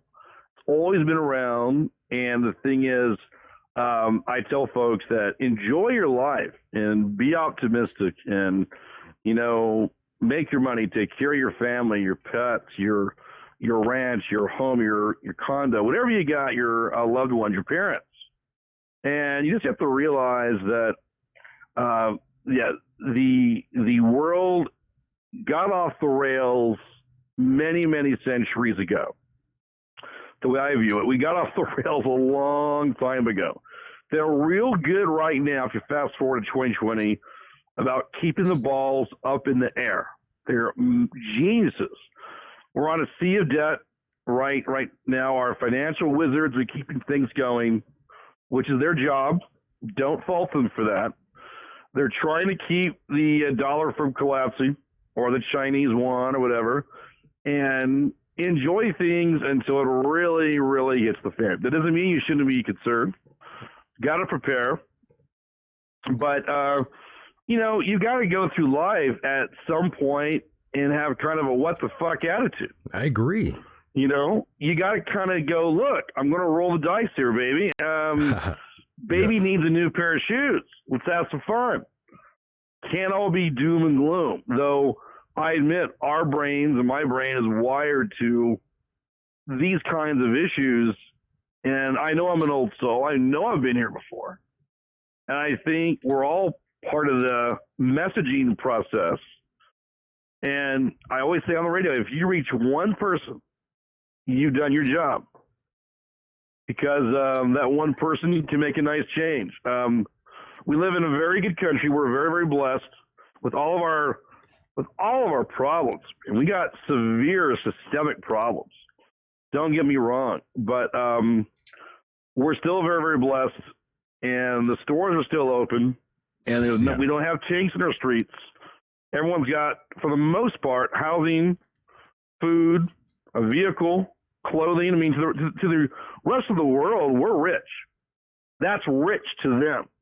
It's all relative to us, right? Because if we're not Donald Trump's son, we don't think that we're rich. But we are rich to 90% of the world. So I always keep things in perspective. Things could be better, yes. Things could be much better, economically and politically, but I'm thankful for what I have. Doesn't mean I don't see the downside. Word. I definitely do. Word. And Vaughn, I got to say, I got some good news for you, and I got some bad news for you. A team of Canadian scientists have successfully isolated and grown copies of the coronavirus. Basically, they found a vaccine and are working on it, but that won't be available for another 4 months. That's the bad news. And of course, more bad news. November 3rd. That's when it goes down. Will there be people there at all? Will this even continue? Will there be an election? Well, I joked on the internet today that the presidential election should be postponed indefinitely and let Trump maintain power until there's a vaccine for coronavirus, because everyone's saying everything should have shut down. My joke was, okay, let's shut down the presidential election and just tell Biden and Bernie to go pound sand, Go kick rocks. and let Trump stay in power. So I can flip it on them in that way, which they don't like that. Oh no, there's got to be an election, right? But it could affect it. I think, if anything, Chinese unleashed it because it's designed to hurt Trump. Think about it. It's designed to hurt the American economy, which we've had record highs, record employment, records are being broken. Chinese felt the tariffs were bad on them, and if they did unleash it, it's doing its job. I hate to say it. Trump is hurting in the polls. Our economy is starting to hurt. Heard today that Las Vegas is going to be laying off hundreds, if not thousands of workers on the Las Vegas Strip. That's not good. No. Not good Lack at of all. tourists, you know? Yeah, I could imagine that going on everywhere. Like your cruises too, though, Vaughn. I don't think you're going to go on a cruise anytime soon. Holy shit. I'm not, but the 7 I took are phenomenal. I really enjoy it because it's a floating hotel, but again, I'm extremely healthy. I'm normally not susceptible. Good. Seriously. I'm glad. To those things. I'm very lucky. I'm knocking on wood now as I'm saying that. But Yes. I have rarely been sick. When I do get sick about once a year, it's normally when the weather changes here in Arizona from summer to winter. But,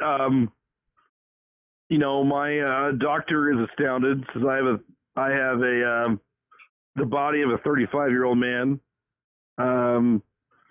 35-year-old. So he's, I'm off the charts there. So I'm very lucky, very fortunate in that regard. But again, I just hope and pray that with the proper research and the proper labs as well, we've got to be proactive. We've got to find a vaccine quickly, because if we don't, we're looking at millions of Americans being laid off. And with guns and with families and kids to feed and animals to feed and all that, it's a recipe for disaster. We've got to get a hold on this. Yeah, that's what I'm afraid of the most. Bored individuals with guns. Yes. And angry. Guilty. Well, there are people that say that our whole plan is not to prep, not to hoard anything. We're going to let you do it, and then when it hits the fan, we know where you are. We're going to come against you in your house because we know where the stuff is. People do think like that. I mean, that's why I tell folks, prep quietly. You want to be stealth. You don't need to broadcast everything you're doing. Only tell your close inner circle what you're doing. Keep it very tight. Leak proof. Because there are people that go, this house down the street's got all the gold, all the silver, all the guns, all the food, water. I have to do nothing now. Just encourage that guy. So I know where to go. And there are people who actively, that is their plan of action. Hate to say it. No, I'm sure once shit hits the fan, there will be those out there breaking into homes left and right. You got a militia right now, kind of a criminal. Well, they're not really a militia. They're really a gang that doesn't believe in the colonial Minuteman, but you have gangs of people that I've seen on YouTube that are practicing surrounding your house, 20 or 30 guys with guns. Oh, wow. Yeah, they're already practicing this. So I'm glad they're on YouTube because it sheds more light on what I'm talking about. These people are out there and they're doing drills and they're practicing breaking in the doors. So I tell folks all the time that, yeah, you got to be armed and be vigilant. Get a dog. Dog is your first line of defense. Get a gun and a dog.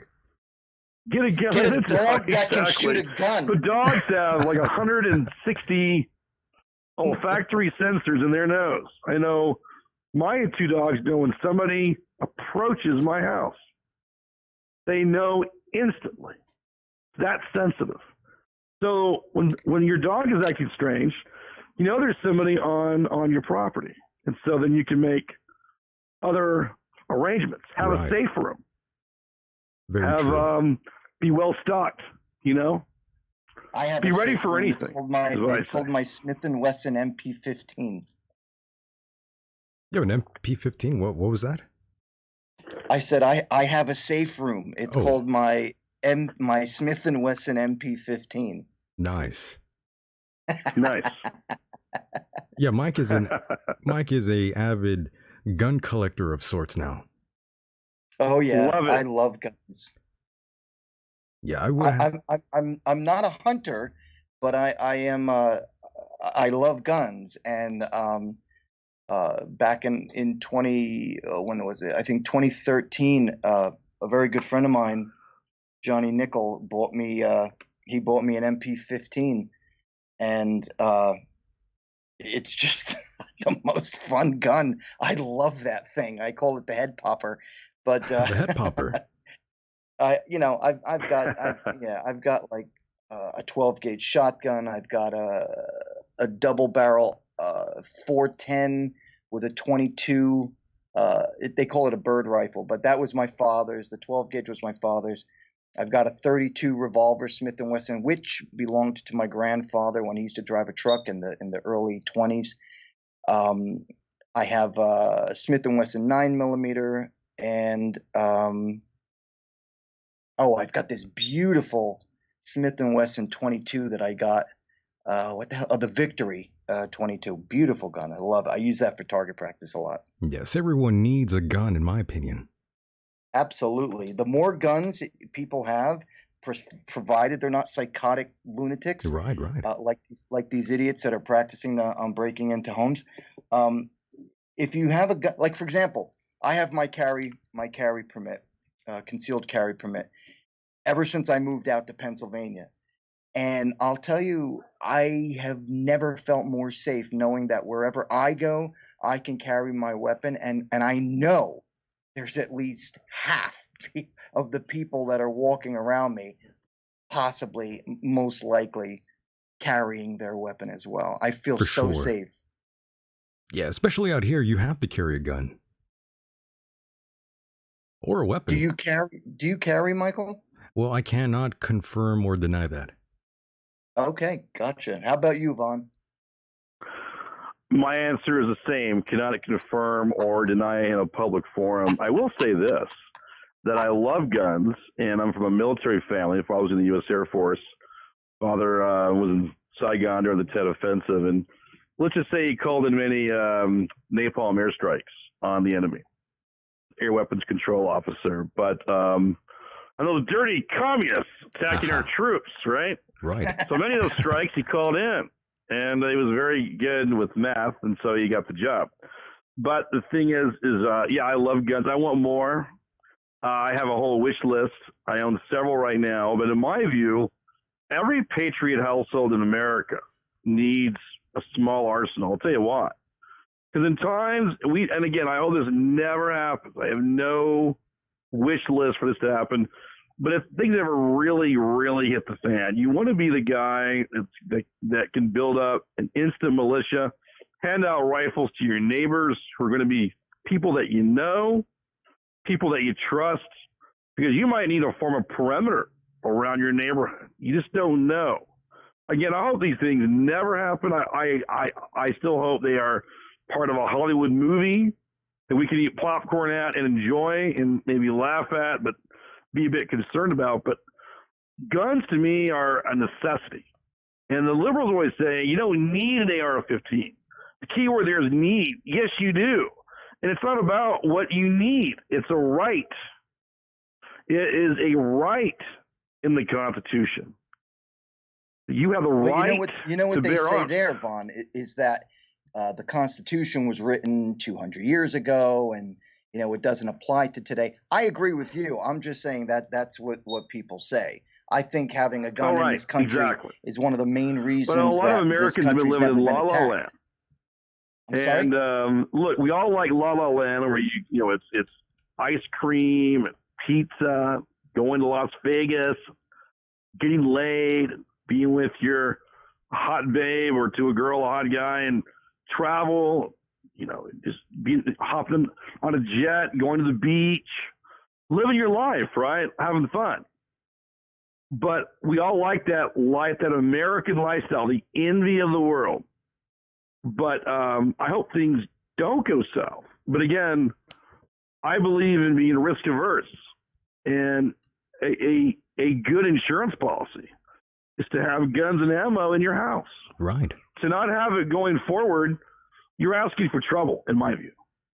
I'm with you on that one, Vaughn, and I'm looking at the clock here, and we are running out of time. My goodness, almost 2 hours here, nearly, and I am blown away. This has been a fantastic conversation. I'm honored that you were able to make it here tonight, Vaughn.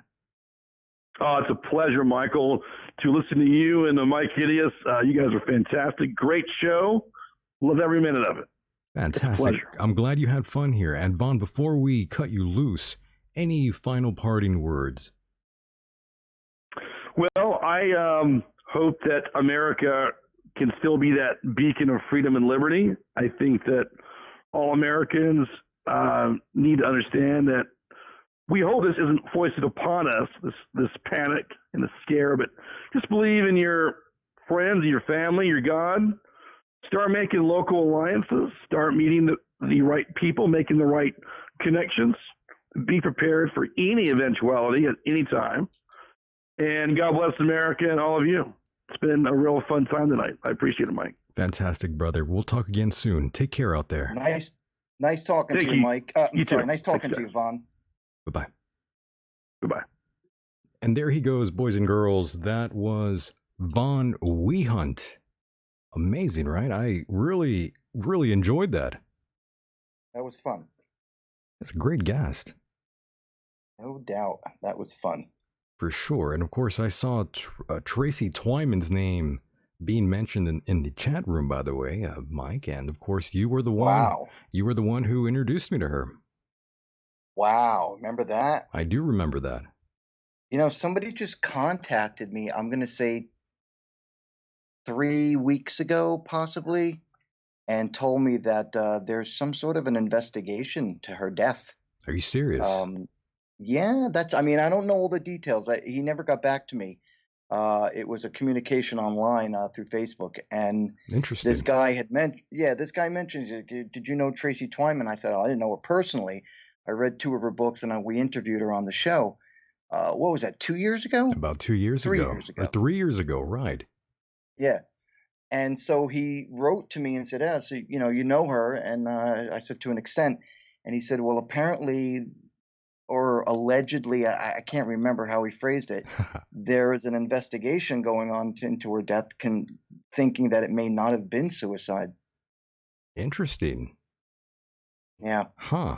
I'll have to write him again and see if he's heard anything since. That is pretty wild. I was not aware of that. I didn't know anybody had reached out to you, but yes, Tracy gets brought up quite a bit. And does she? Yes, she does. And I've talked to her various times through email, and I try to bring her back on here, but she was always hesitant. There was always something going on with her, and it's unfortunate that she was never able to come on the show here. It's too bad. She was an interesting person. I'll tell you, did I ever tell you how I found out about her? You haven't. I had bought a DVD it was titled Bloodline, and it was a documentary about the French church. What the hell is it called? Rene Chateau. Chateau, right. And it's the church where allegedly the priest who was doing renovations in the church, when they took apart the altar, allegedly found these Allegedly. documents. Right. So without going into a long story, so that was the program I was watching about this alleged bloodline of Jesus Christ having had sired children, particularly a daughter named Sophia.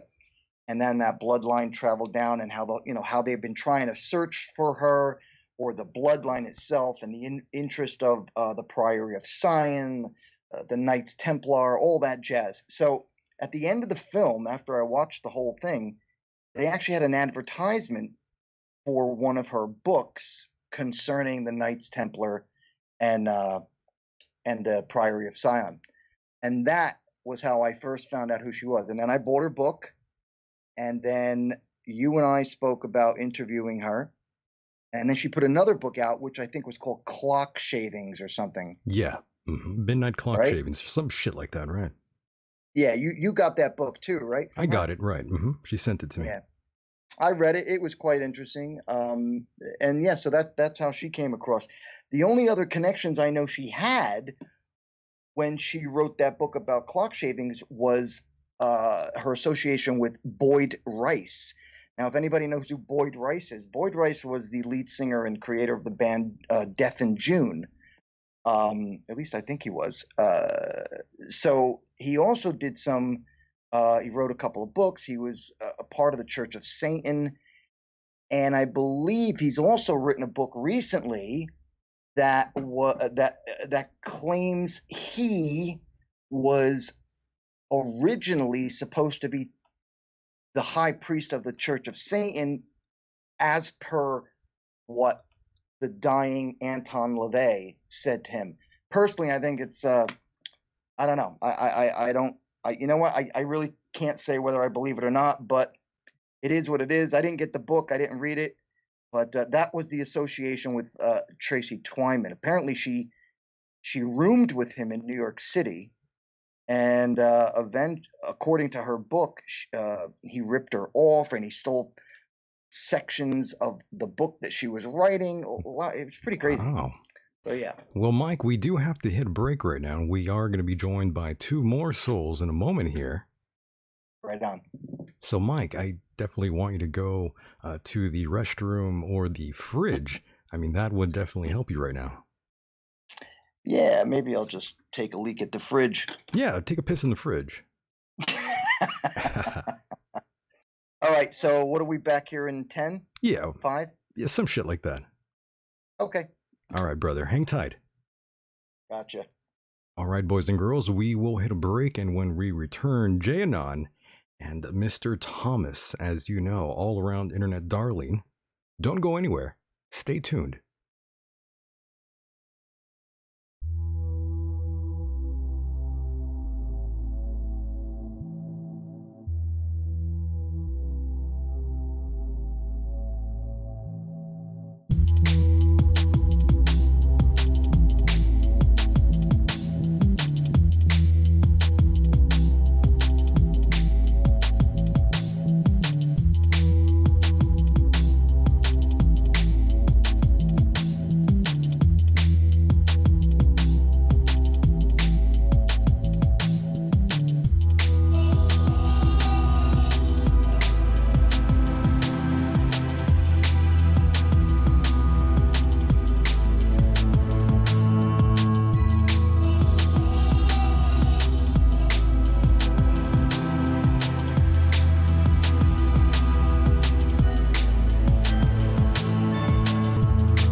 Have you thought of breaking through?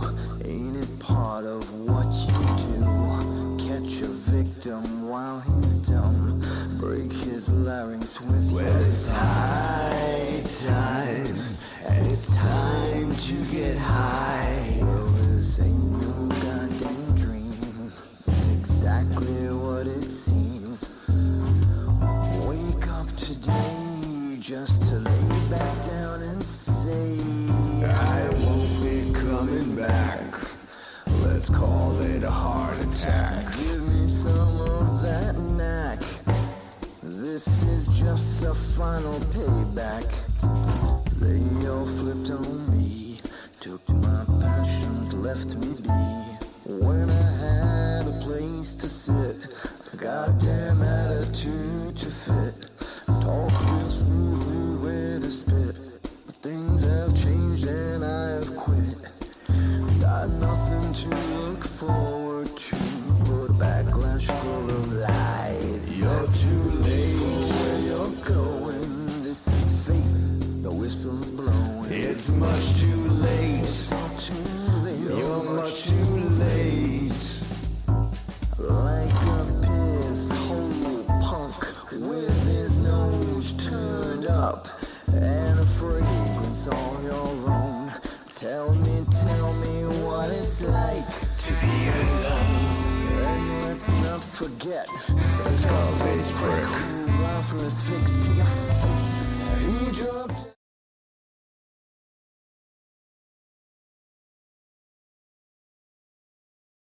And welcome back to the program. Round 2 is about to begin here, and I want to thank all of you for sticking around during that long intermission. And I believe Mr. Mike Hideous is, I don't know what he's doing back there. He might be ripping papers up. What's going on with you back there, Mike? Oh, I'm sorry. Are we on? We're on. Are you throwing papers away? Are you angry? I would. Well, every time we interview somebody new, I grab my pen and my pad and I just take notes in case I need to ask a question. I'm professional, man. I thought you were ripping notes up like last time. No, it was the picture of you and I kissing that I just ripped up. Oh, good. I'm just making sure. Very nice. Welcome back, Mike. I'm glad you're here. Thank you, my friend. It's good to be back. Oh, yes. And things are going to get pretty heavy right now. Looking forward to it. Oh, yes. You know what time it is. And let's bring them in. Boys, can you hear me out there? Yeah. Hey, Mike. I can hear you. What's going on, How you doing, Michael? Janon and Mr. Thomas? I'm so glad you guys are here. Welcome. We're happy to be on the show. It's been a while. Couple days. Couple weeks. Thanks for having me back. I know. I can't believe it. Thank you. I'm glad both of you are here. There's so much to get into. Of course, as you heard during the first segment of this program, I was talking about the coronavirus. He said all kinds of crazy shit during the intro, and many people are freaked out. Are you both freaked out by any of this, or are you guys pretty cool with it? You guys are flying under the radar out there. What's up? You first. Well, you remember I talked to you about it when I came on, and it was still kind of new, and we were a little ahead of the curve. And, we said, this is going to be big. This is going to be big. And then you did a show with Thomas, and he can address that a little while after. And that was when it was more across an ocean or something. And now here we are. Trump declares the national coronavirus emergency. So we were way ahead of the curve. Way ahead of the curve. It's pretty wild. I agree. Yeah, it's pretty wild how ahead of the curve we've been here on this program. We're getting to the fighting point right now where people are not just panic buying, they're starting to bicker. And pretty soon it's going to get crazy. I think they're personally overreacting. This is the first wave. I think we need to be careful about the winter of 2020. Did you boys get your toilet paper?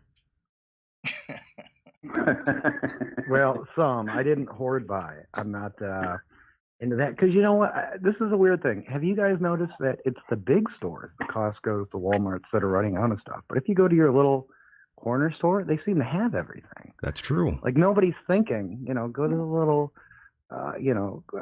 corner store. A mom and pop So it shop. hasn't been a big problem here yet, but it's starting to be. You're starting to hear the reports of it. Yeah, you're right, Mike. A little mom and pop shop, right? Yep. Mm-hmm. That's right. And there's the bird. Yeah, and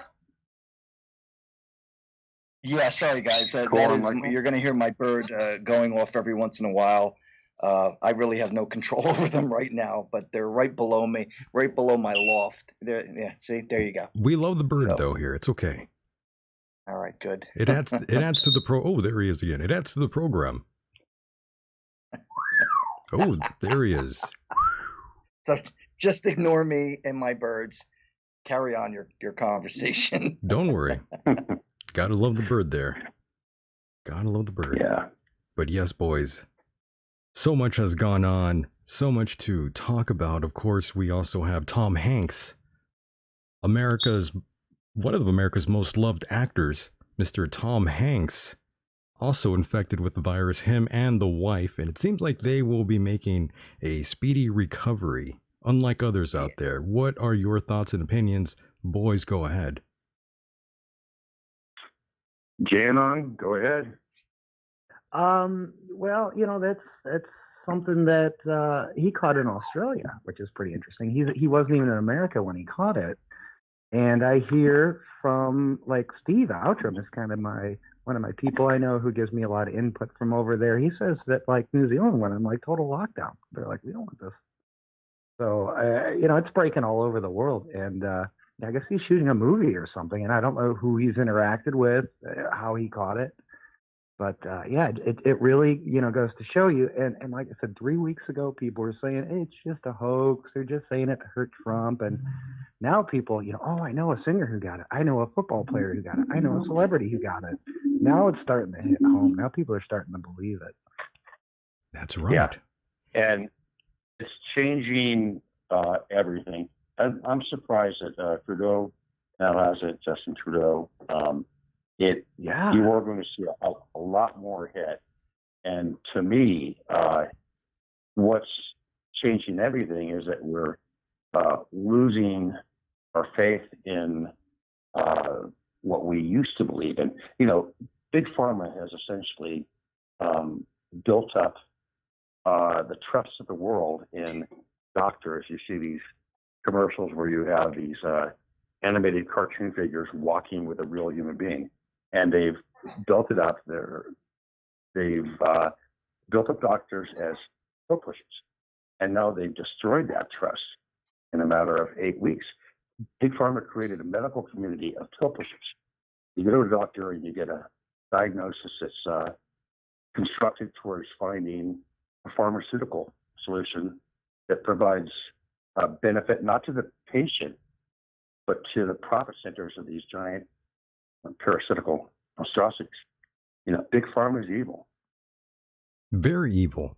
And of course, right now in the chat room, I do have a picture of Tom Hanks, and beside him seems like a trash can with a single pair of a glove right there. Yeah, that's like his weird stick where he likes to, post found like items, socks and gloves, and people look at his social media and they're like, what is this?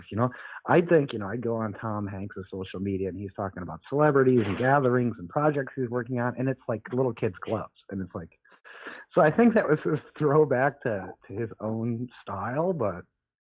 What's going on with that guy? What do you think, Michael? I don't understand. That's something?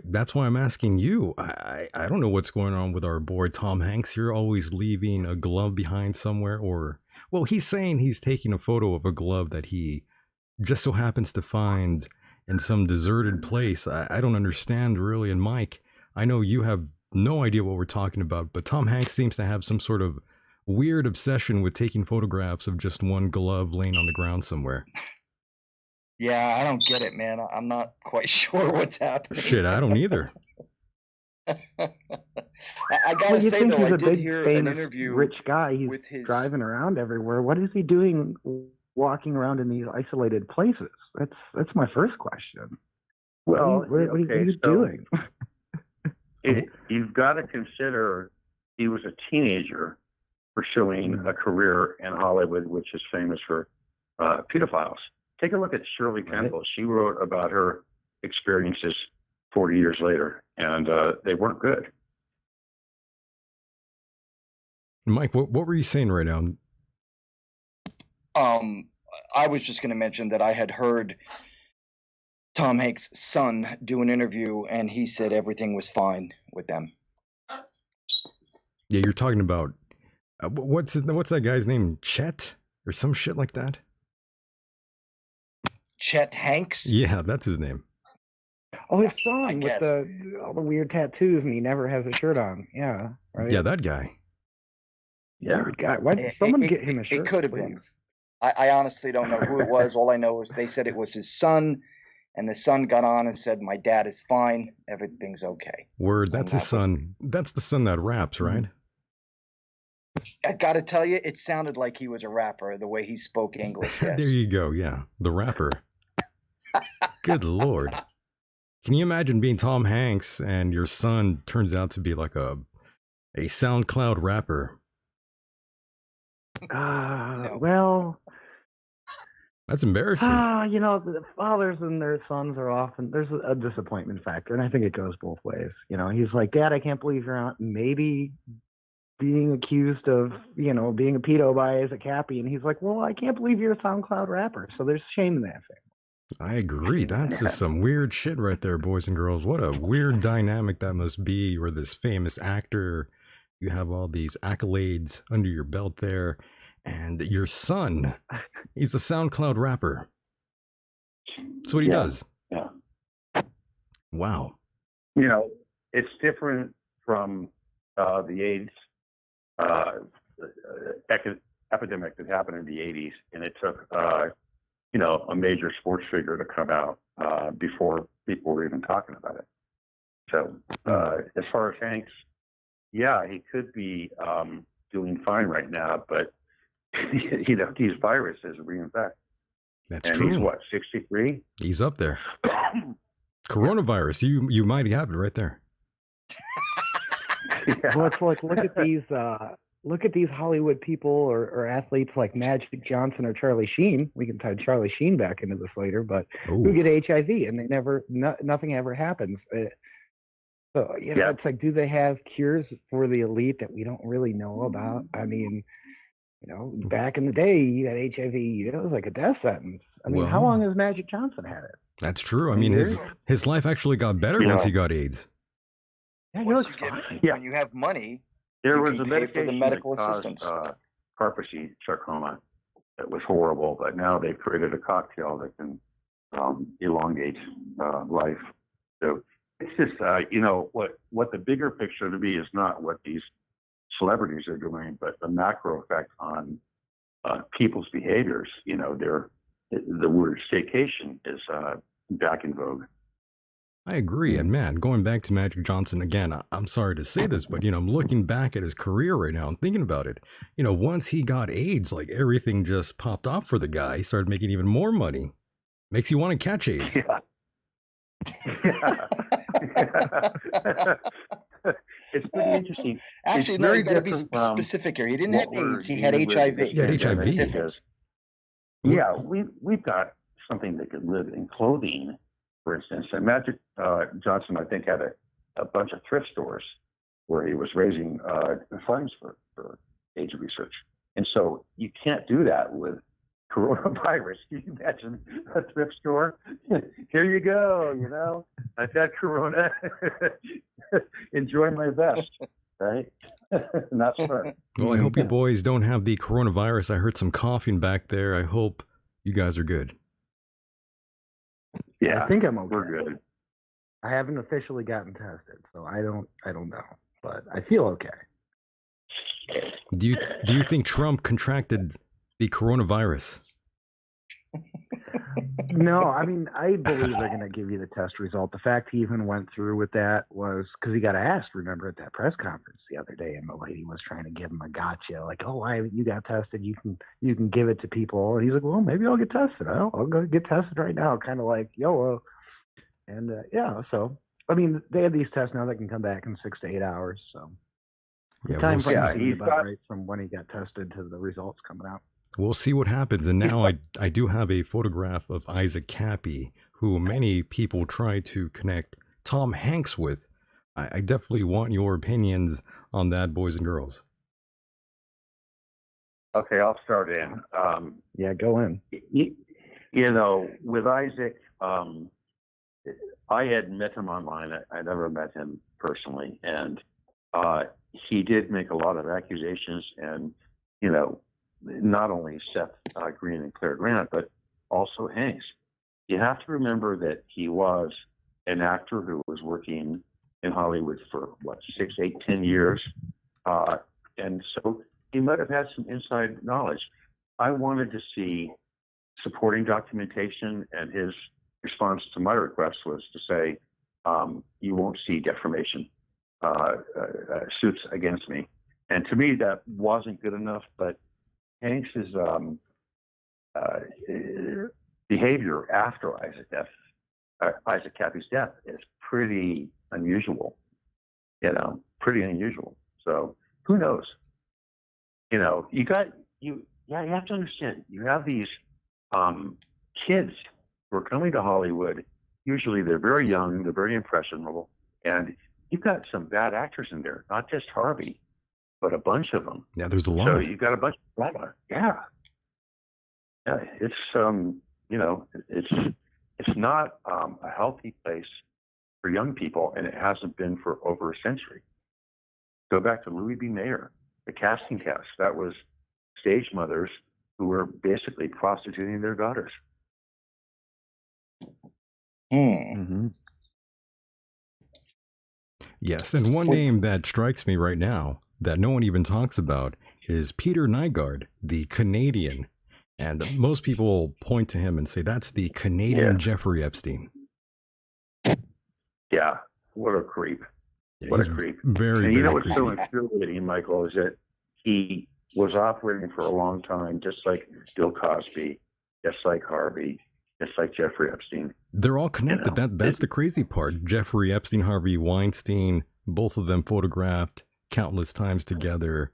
You know, the list goes on, and all these. Well, that was Harvey Weinstein was Jeffrey Epstein's Hollywood connection. I feel pretty comfortable saying that. I That's a good feel point. pretty confident saying that right now here on this program. Yeah.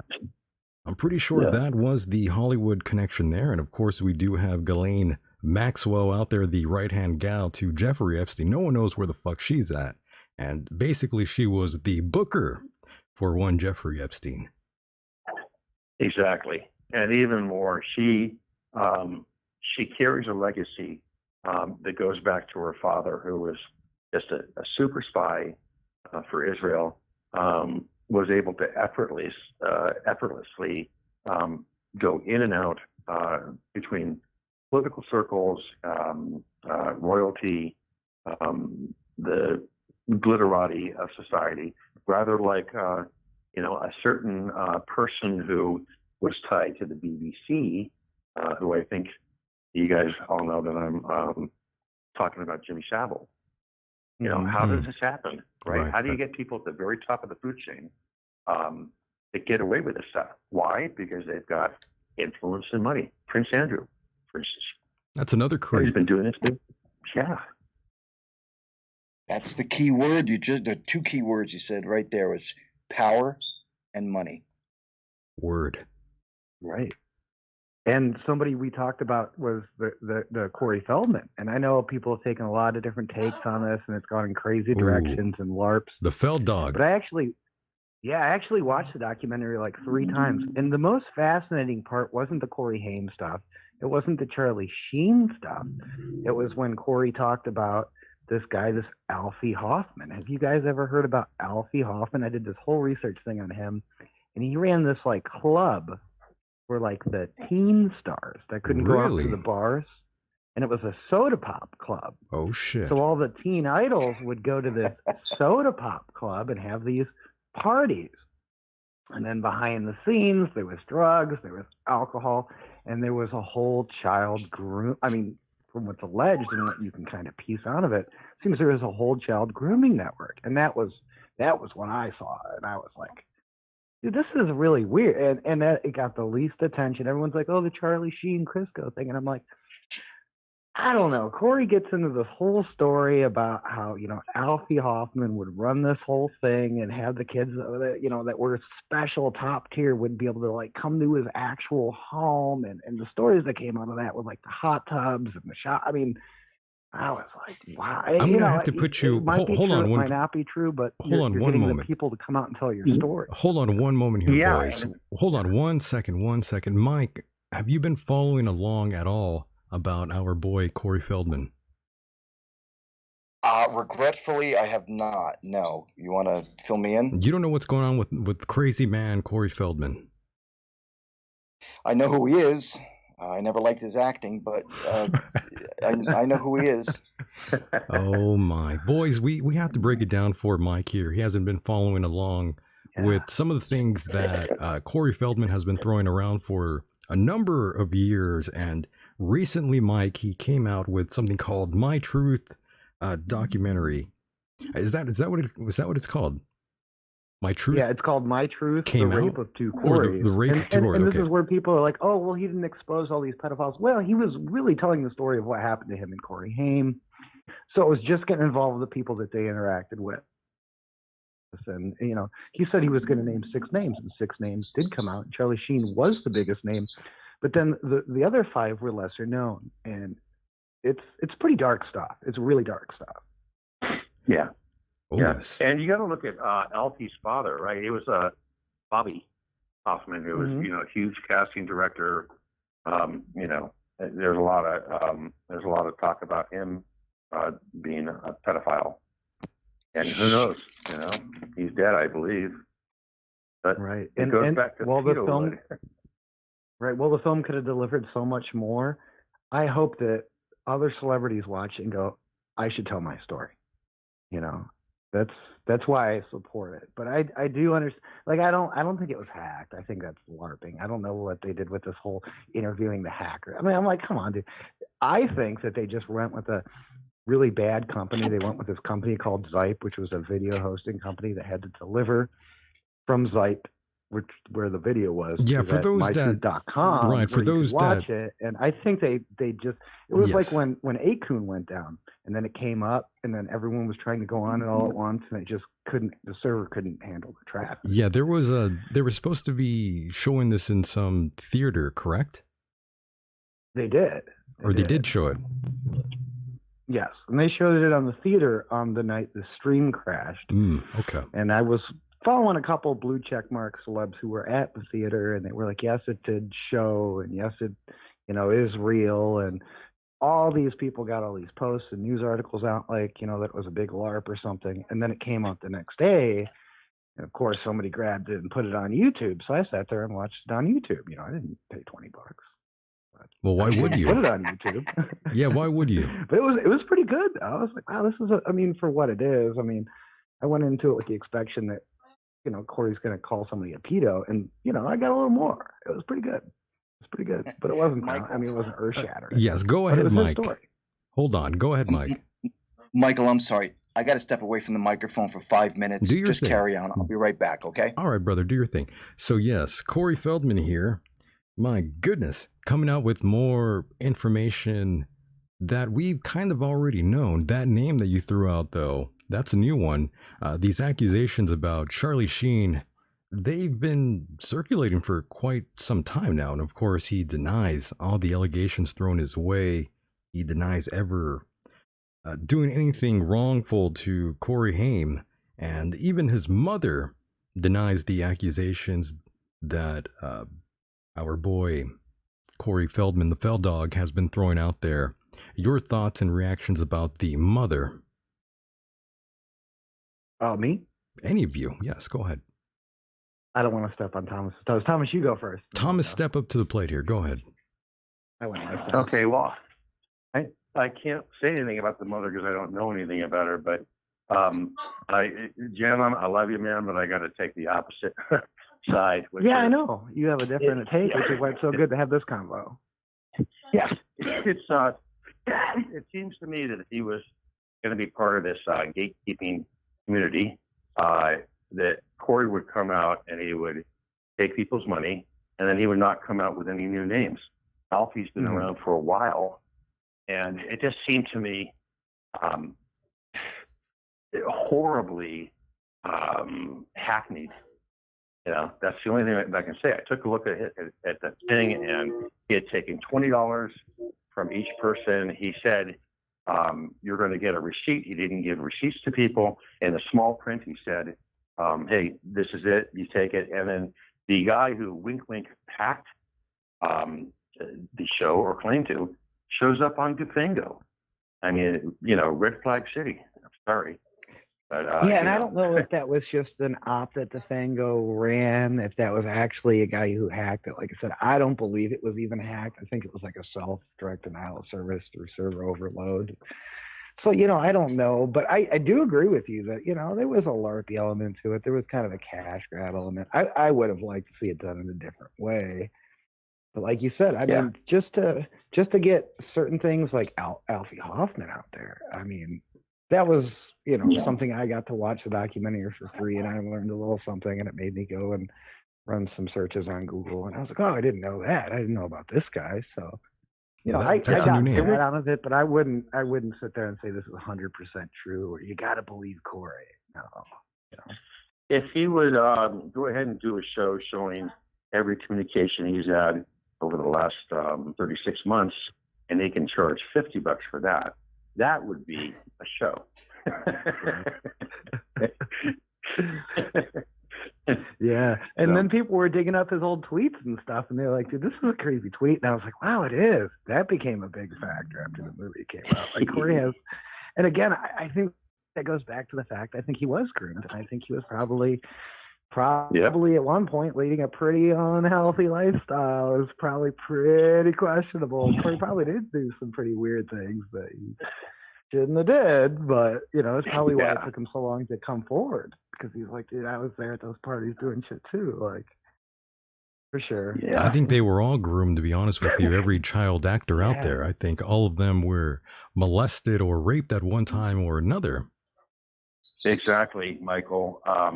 And you have to understand the importance of Hollywood. What we used to believe was it was a place to make it big in pictures, and it provided entertainment. We now know that NSA, CIA, FBI, military, they're all involved in this, that it shapes perceptions, that literally it has far more import, and that there's deviants run amok. You take a look at Corey, he's sitting there hitting on a teenager, right? That was one of the tweets the other day. He was hitting on a teenager? What do you mean? My God. There's one that came up where he's saying, okay, you're 17, right? You're beautiful. Whoa. That's pretty inappropriate. Yeah, there were some wild tweets. Holy shit. Yeah. Somebody called Chris Hansen. Holy shit. You might have to. Exactly. When I was a kid, teenager, I used to go to a club called the Starwood in Hollywood.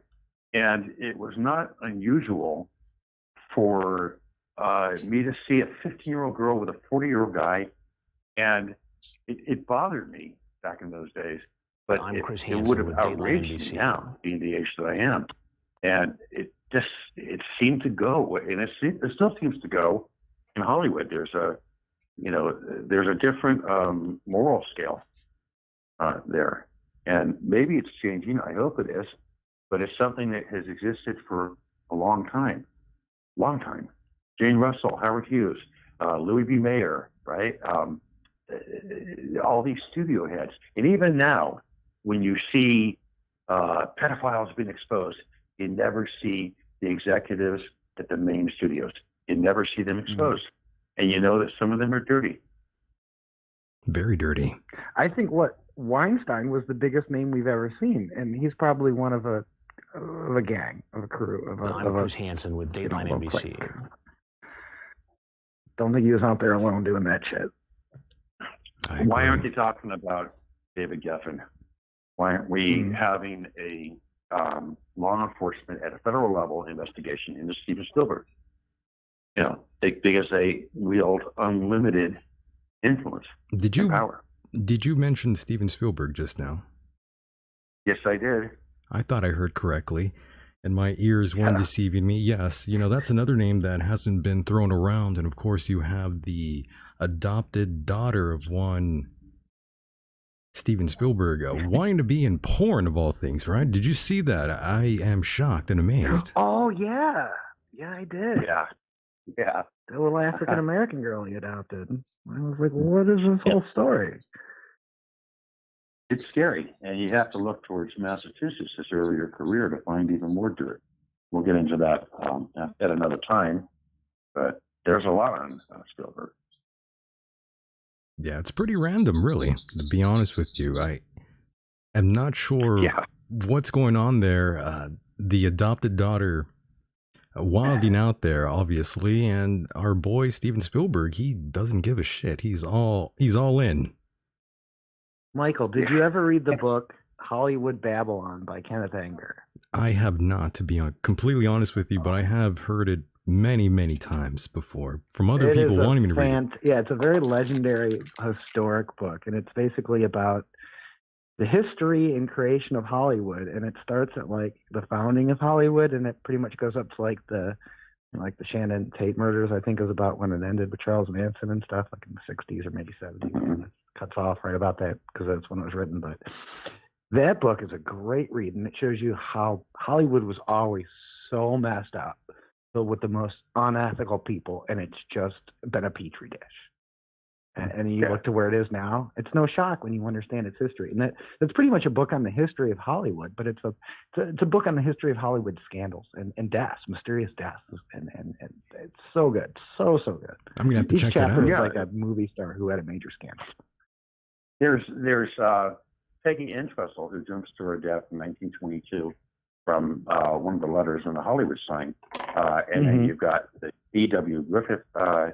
Got William Desmond Taylor murder, Mabel Norman, Mabel Norman and her cocaine fetish. These things there was a place called the Garden of Allah, and the Garden of Allah is where there's a Bank of America now. It's on Sunset and Crescent Heights. That place was where people used to go to have affairs with their lovers when they were married, right? But it's the lascivious nature of Hollywood, even from its inception, even from 1908, 1909, is surprising. And the reason why there was Hollywood was because they wanted to film. They were doing 1 and 2 reel films. They wanted to go 3 and 4, and they needed better weather. So it was the guys who were out of New York who came here, saw the orange groves, saw that land was cheap, saw they could film longer and with temperate weather.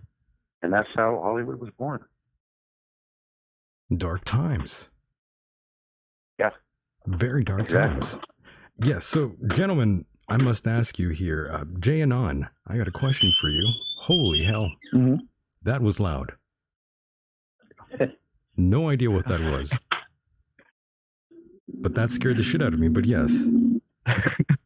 Janon, yes. So, Janon, I was wondering, you brought up a very popular name in the chat room here.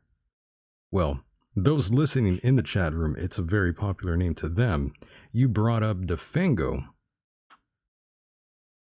Has he actually threatened you in any way, Janon?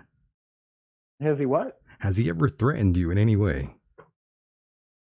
Yeah, I mean, a lot of people do.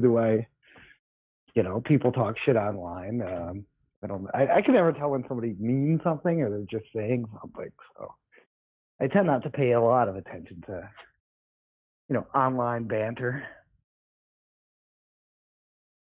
Online banter, you say?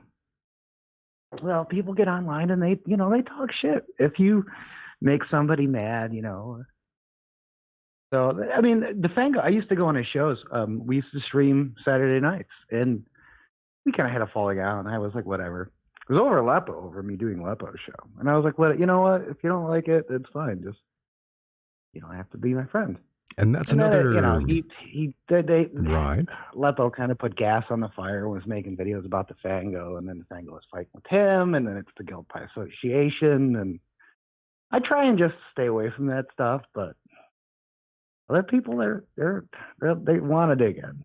So I was like, dude, it's fine. If you don't like me, just don't talk to me. Understood. And we do have Lepo in the chat room now. He's one of your fans. What's going on there? Well, Lepo, you remember, Frank, and Frank and I. Well, I know streams with Lepo. Lepo. I know Lepo, but under a different name, and that's all I'll say about that. But yes, I am well aware. Yeah, and that was a long stream. We were doing like 8-hour streams with Frank Bacon and Lepo, like just to pretty much give Lepo practice, really. Understood. And now you guys are in bad terms, right? I mean, we don't. It just everybody kind of went different ways. Frank stopped working with them, and he was working with Kerry Wolf, and then Kerry Wolf stopped working with them, and then I kind of stopped working with them, and he's doing this thing now or whatever. And, wish him well, but I haven't been on his streams in a long time. It seems like you have many of your friends here in the chat room, actually. Matter of fact. Oh my God. But I don't want to say anything bad about anybody per se, because I have a lot of creativity and a lot of ideas, and so we can sit here and talk about Kathy, and we can talk about the coronavirus, and we can talk about the Corey Feldman documentary. I don't have to sit there and bring up like DeFango or Lepo, but I mean, they like to bring me up. Well, they were in the chat room. Well, Lepo was in the chat room, so I thought I would ask. I mean, he is listening after all, and I am only trying to help. No, he's a good guy. I mean, we had an issue over his pivot to the Fango about Christmas time, and I couldn't tell what he was doing or what direction he was going anymore, and the fun had kind of left, and all the people we started it with, like Frank and stuff, were gone, and I was just like, oh. Yeah. Started to get into like really petty drama. Go ahead. I'll be a lot more direct. I was. I figured you would. I was at the supermarket, was trying to buy some paper towels. I got into an argument with this meme, and I had to silence him. Come on. And there's Mike laughing in the background. No. Wow. DeFango was a complete asshole to Janon. He threatened to contact his employer in all 9 yards. So let's just get to the point. DeFango received payment from someone and was paying people to stalk me online. So it's pretty malevolent, and we do need to talk about it, because it's a culture that is destroying people's lives, their livelihoods. Are you telling me? Hold on, quiet down for a moment here. I gotta chime in here. You're telling me these nice people in the chat room right now? Are you telling me that they are all evil and they are all trolls? Is that what you're telling me? No, I'm focusing on DeFango. I'm not talking about the people. Not these lovely people here. I mean, there's so many. I'm so confused. Don't worry, Mike. I am too at times. But yes, the lovely people here in the chat room, they seem to enjoy you two very much, obviously. I bet. Well, that's why we wanted to do it. I mean, we do this for them. They think they do it for us, but we do it for them. You do it for them. Yeah, couple crowd pleasers, okay. Janon and I were mortal enemies there for a number of months, and we became friends. It was because he was a gentleman in the way that he handled conflict resolution, and so he's turned into a guy that I trust and I believe in, and so there are good results. There is. Sometimes a pot of gold at the end of the rainbow. You guys just need to hang out a little bit, talk it out, and maybe even hug it out, and all will be fine, I think. I mean, I've always dealt with coronavirus, online trolls and stuff and bullies, and like I said, I knew Spicky, I knew Microchip, and I knew people who, if you made mad online, they would make you regret it. And when I love saw the trolls. Thomas, and me and Thomas got into it over some stuff with the Fango, and everyone was kind of going at it, that's when I kind of got a respect for Thomas, because I was like, I haven't seen a lot of people who can dish it out and take it at the same time. And Thomas is a man. Like he didn't, sit there and, anything I threw at him, he threw right back at me. And I was like, okay. I was like, you're good at this. You're good at this. And then we broke bread, and I was like, dude, I understand we had a misunderstanding, and you were always,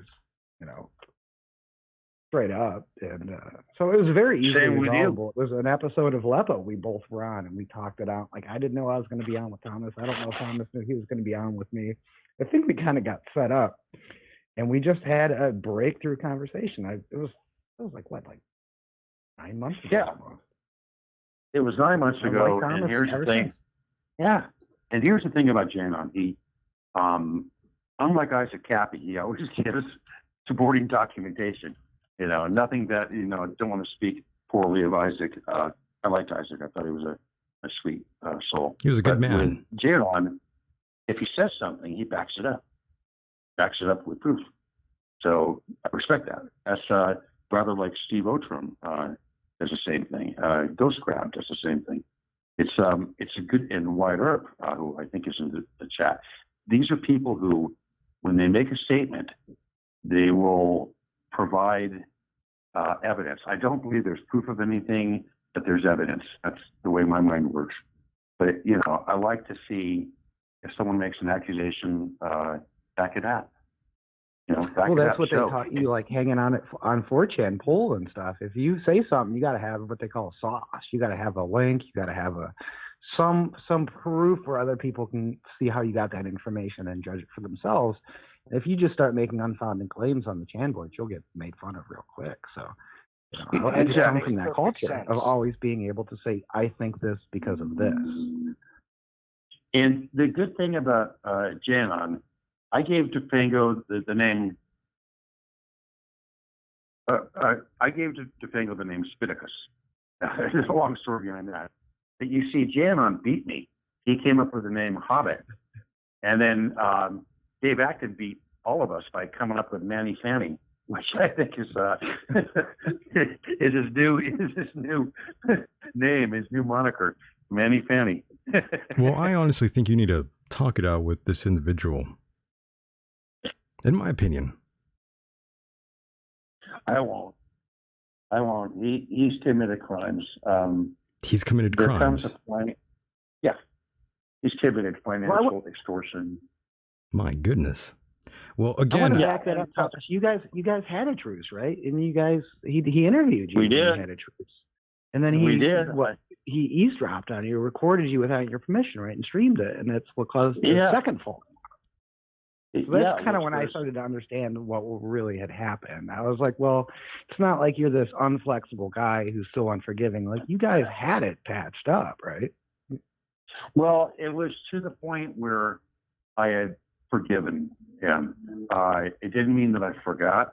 I was cautious, but he blew that again. And, the bottom line is, if it was just me, I'm just some musician. But he's done it repeatedly with so many people, and his true colors are being shown right now. And what's insidious about it is it appears that he's being financed to traumatize and stalk other people. That adds a whole new element. There's eyes on him. Just like, look, the Tracy Twyman you were talking about earlier.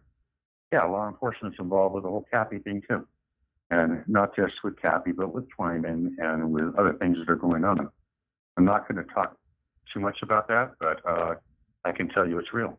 Right on. Well, let's move forward here, because Manny, as you know, is not here to defend himself, unfortunately, but I still think you two need to talk it out. Or three need to talk it out. It needs to be within, what is that? What did Trump say today? Community distancing? Like, you got to be 6 feet apart when you're talking out, because coronavirus. Hey, listen, I will contribute to his commissary. Once he's convicted and sentenced, I will give him some money for his commissary. Understood. I do have a heart. Understood. So, Thomas, I do have to talk to you here about another very important issue. We've been talking about the coronavirus all night long here, and now there's coffee and someone has the coronavirus as we talk.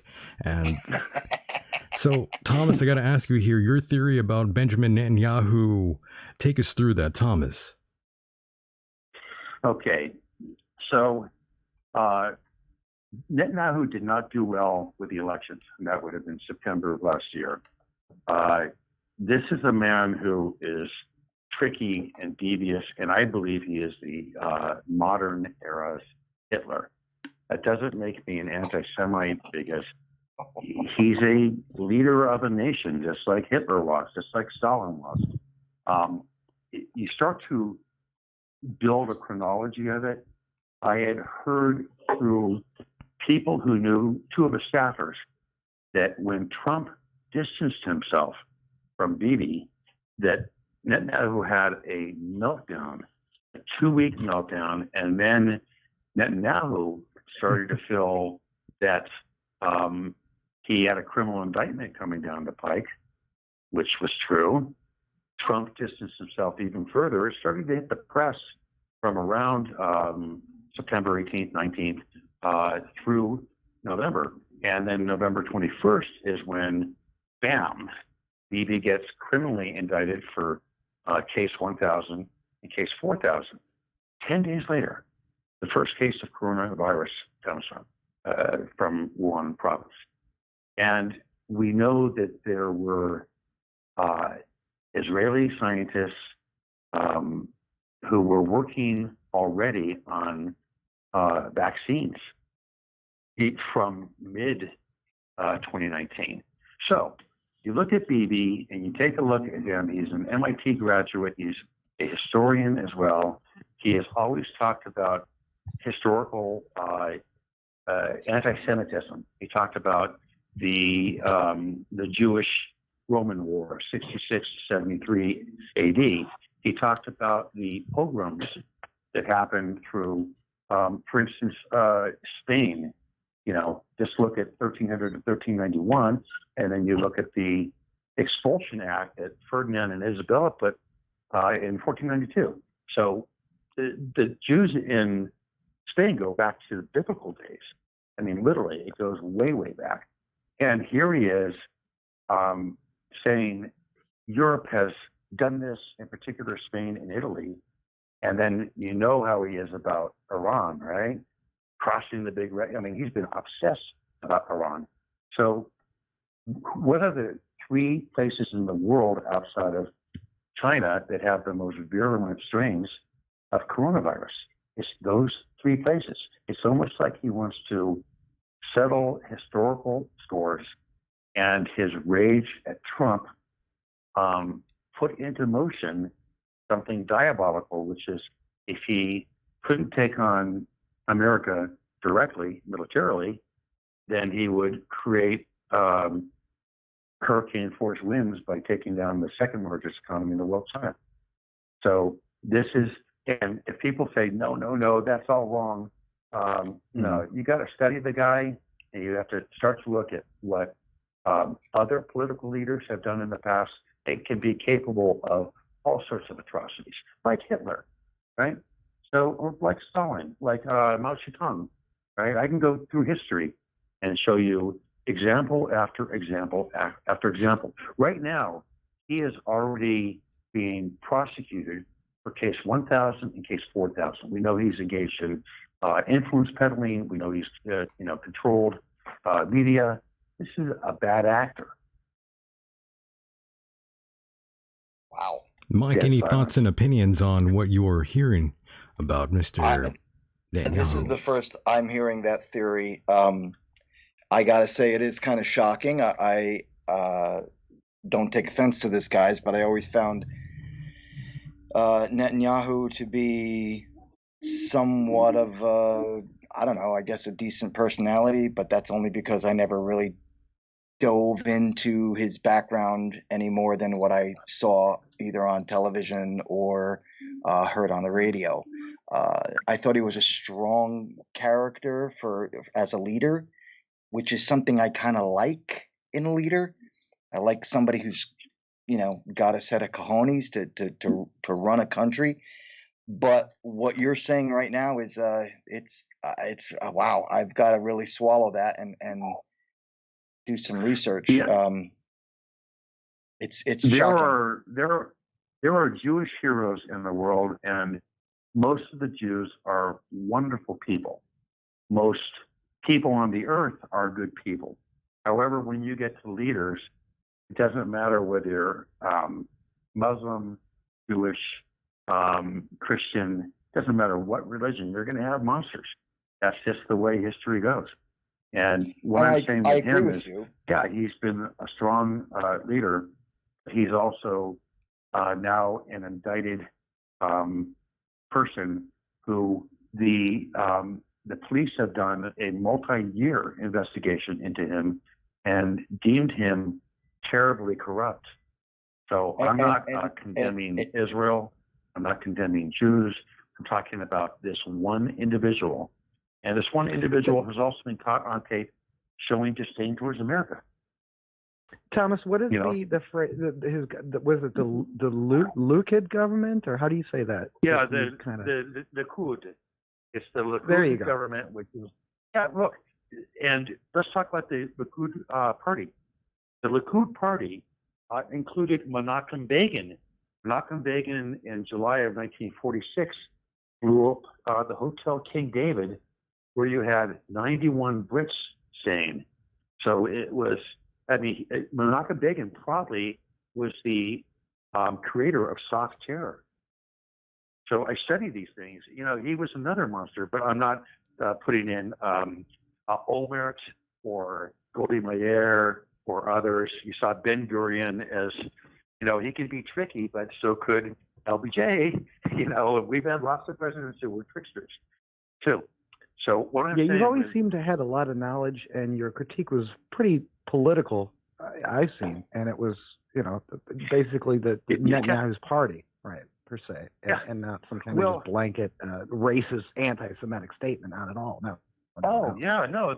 I'm sure there's great people within the Likud party.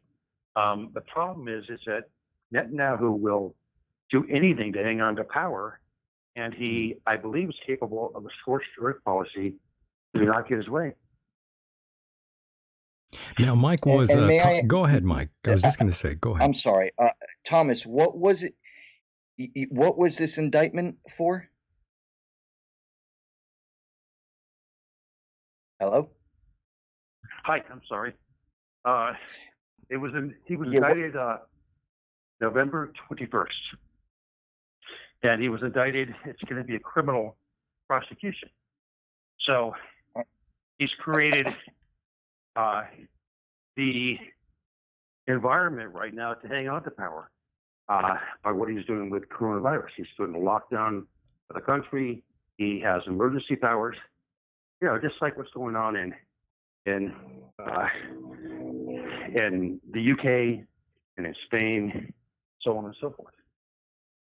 And he was asking what the indictment was for, and I thought it was basically like a criminal corruption charge. Yeah. Oh, I'm sorry. Influence peddling and bribes. So that's what corrupt leaders do. So he was indicted on allegations of bribery and holding on to power. You say? Yeah, bribery, influence peddling. There's a bunch of it. That could be a good show to go over the actual charges, but you can just Google it and you can see the exact charges. They're extensive, and as you know, his wife has already has been indicted and she's facing trial. So he cannot beat the Supreme Court of Israel, and the only way to beat it is through going through a national emergency. But this is how governments are. Historically, a government's job is to make you productive, to tax you, to put you in a cage when you do something they don't like, and to exercise greater and greater control over every aspect of your life. That ensures their viability, and it ensures job protection for the politicians. That's life, right? Okay. I mean, It's that's interesting. what we're looking at, guys. We're going into a new era where there's false cures and government overreach. So instead of war conscription, they can isolate and quarantine you at will. They want access to your bloodstream, and we're not allowed to gather in crowds. We're going to be turned into surveilled hermits. That's what's going down with this coronavirus, and it's not just DV. It's governments everywhere. It's what you were talking about earlier, Mike. Which is Right. the fear is government overreach. Yes. And earlier in the beginning of the program, I was saying what almost feels like a biological terrorist attack, and could this be the beginning of World War III? It almost certainly feels that way now. I'd say it feels more like a test run. You think it's a test run? Understood. Frightening. It is very frightening to Like think you don't about. just jump in the pool, you dip your toe in first, like that old metaphor. Right. Yeah. Was it you, Mike, that was talking about how it's an anomaly to be at peace? Was that you, or was that the other guest? No, that was Michael. Right. Okay. So if you start to look throughout history, in the past, let's say 34 centuries, there's been 268 years of peace. That's 8% of recorded history. So we are by nature at war. Right. Yeah, that's when I chimed in before by saying we are a species of killers. That's in our nature to fight and hate and be jealous and greedy and do all our human things. Anybody there? I was listening. Okay. I'm just listening to you boys. Everybody. I was just listening to you boys talk there. Well, it's funny this because is all frightening. I do believe this is the first wave with coronavirus, and people are overreacting. But I also think that I believe what Paul Cottrell is talking about, Dr. Paul Cottrell. I differ with him on he thinks it'll get better with warmer weather. I think the jury's out. We have a beta situation with the coronavirus. That's why they call it novel coronavirus. It's to differentiate it from the longer established other coronaviruses. Right. So hold on one second there. Mike, go ahead. What were you going to say? Thomas, I have a question for you. So you believe that this is a very serious matter that is a first wave, as you said. So let me ask you a question. Being the person that believes that this is a very serious situation upon us, what are you doing to prepare yourself for such an event? Are you asking if I think it's a very serious matter?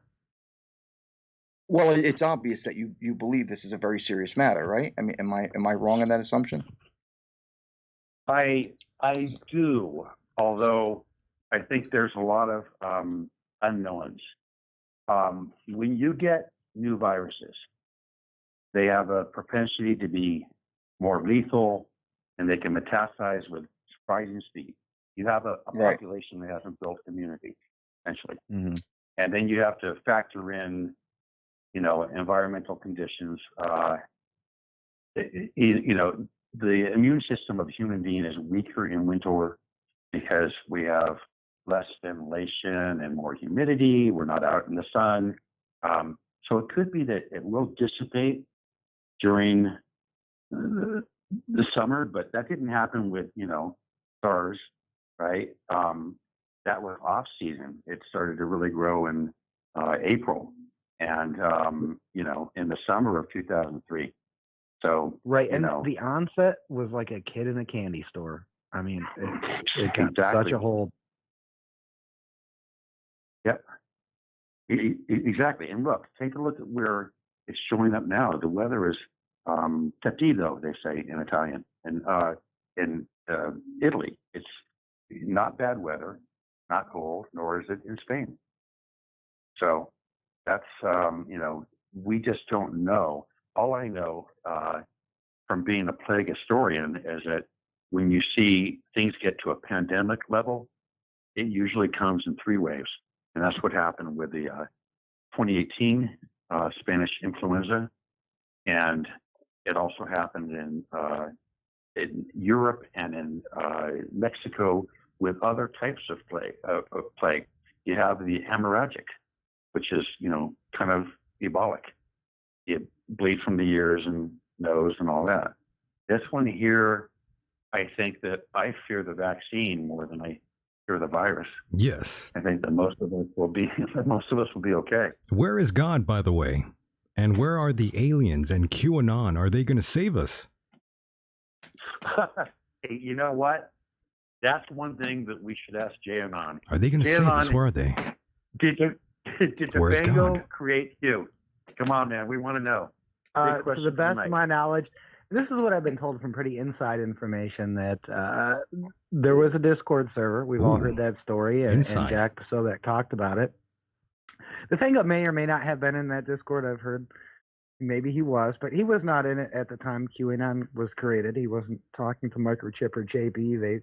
You can actually scroll through and read a lot of what was posted, and they say they came up with Q based on the Luther Bassett book Q, and so I've talked to the Fango pretty close. You know that, he knows that, and he's never shown any direct evidence. I've shown 10 times the evidence, I think, and I was never directly involved in Q, but I knew who was doing it, and they didn't even tell me they were doing it until later.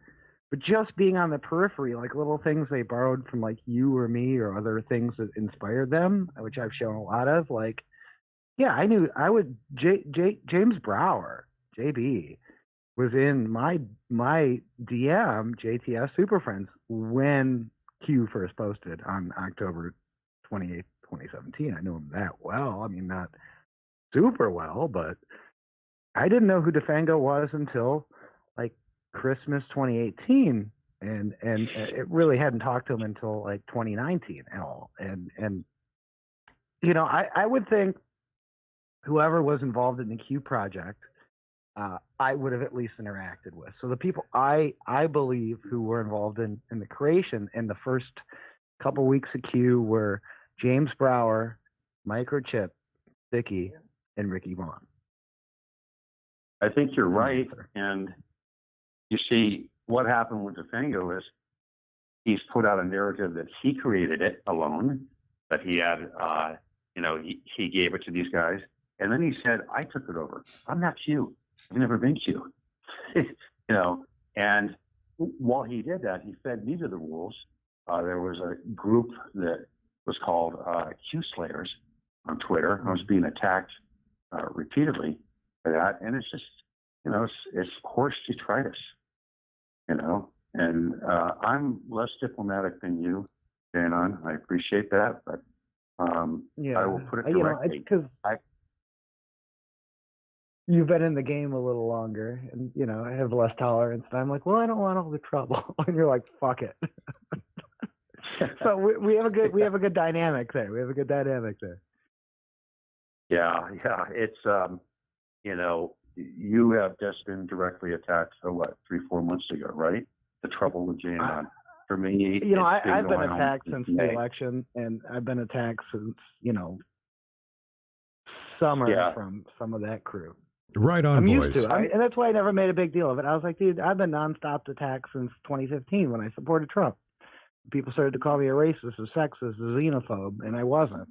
People started attacking me, and the left started attacking me, and Antifa started attacking me. So when these people come to me, I'm like, dude, you're like the 300th person to attack me. Like, you're not even good at it. I don't even care.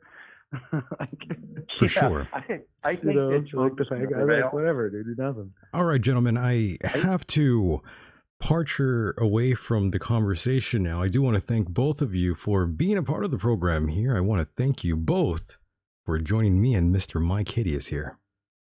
Yeah. Hey, thanks, guys. Michael. Yes, appreciate it. Thank you so much for being here, guys. Show. And there they go, Mike. What do you make of that? All right. Well, as fascinating as all that was, I never got an answer to my question. Like, what's the preparation for circumstances like this? I mean, do we all just keep hoarding and preparing for the apocalypse? Like, like we haven't done it 1,000 other times for every other situation that's taken place. Don't get me wrong. I'm not trying to bash these guys. Totally cool. I'm totally cool with it. I was just really trying to find out what the answer would be for believing such a scenario, that this is the first step Right. that we're going through. It's cool either way. I'm not upset or anything. I'm just I really wanted to get my answer to that question. It's all good. No worries. Fascinating, scary as hell. I'll tell you that. Very much. scary as hell. I know. I'm terrified the whole time. I'm just thinking, fuck. Is this the new normal here in America? Will we all be forced these vaccinations? That's my only concern. Well, somehow I feel that there are going to be people that resist, just like there are parents who resist getting their children vaccinations. So I don't know, Mike. This is a real touchy situation. I mean, this is definitely conspiracy theory thought. Oh, of course. It's very complicated to come up with a logical, rational answer, or an idea of what we're supposed to do.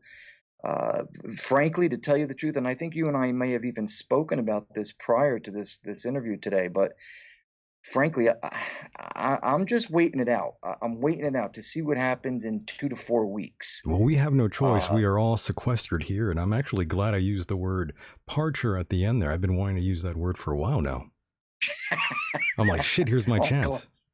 I'm glad you got to use that. You feel good about that now? I really do. I've been working on my vocabulary here, so, I'm glad I've been using these words I normally don't get to.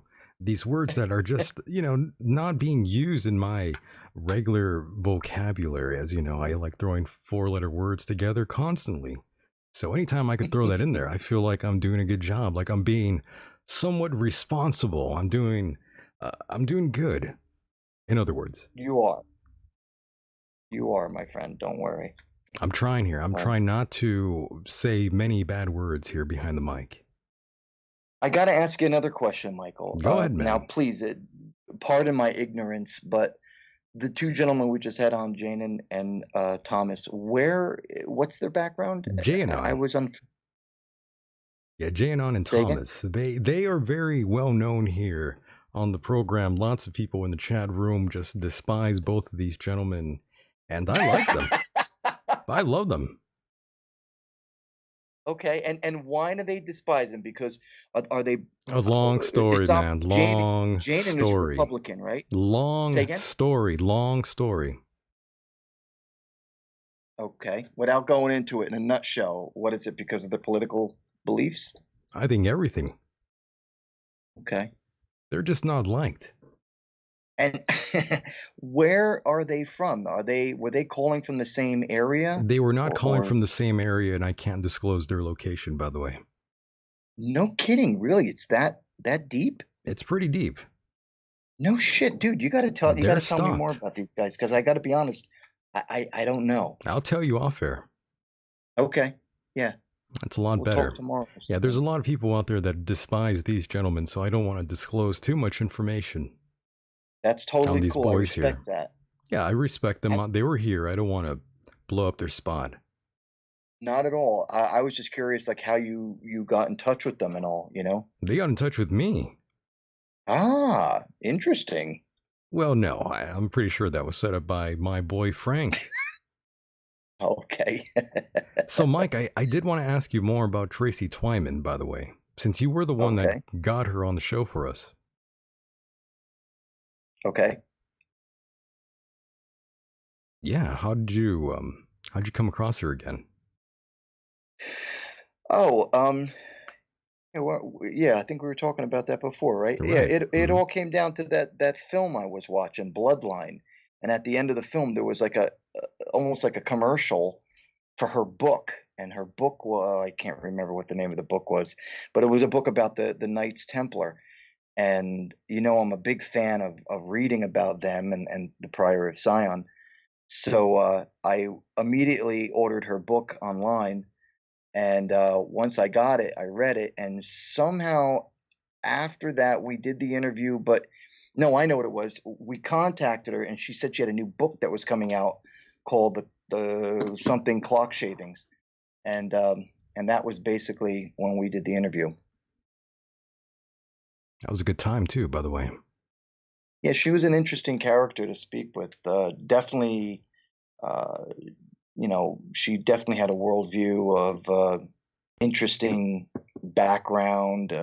I know she lived in New York City for a while, but I don't know where she was living when we interviewed her at that point.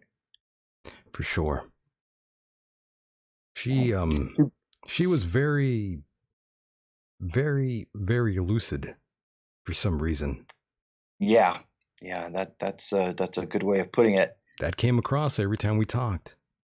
The next time I go online, I'm going to contact the person who spoke to me, or I should say emailed me about her death and the investigation that's taking place allegedly. I'd like to find out a little bit more that he knows, and maybe I can translate it to you. Understood. And I think we have another caller here, and I think this is actually Frank. Frank, is that you? Is that you, Michael? I think it is. I think it might be me. Can you hear me okay? I hear you loud and clear, dude. Yeah. Am I coming through all right? I mean, we've had a lot of technical difficulties as it is. You sound fine, except you sound like you have the coronavirus.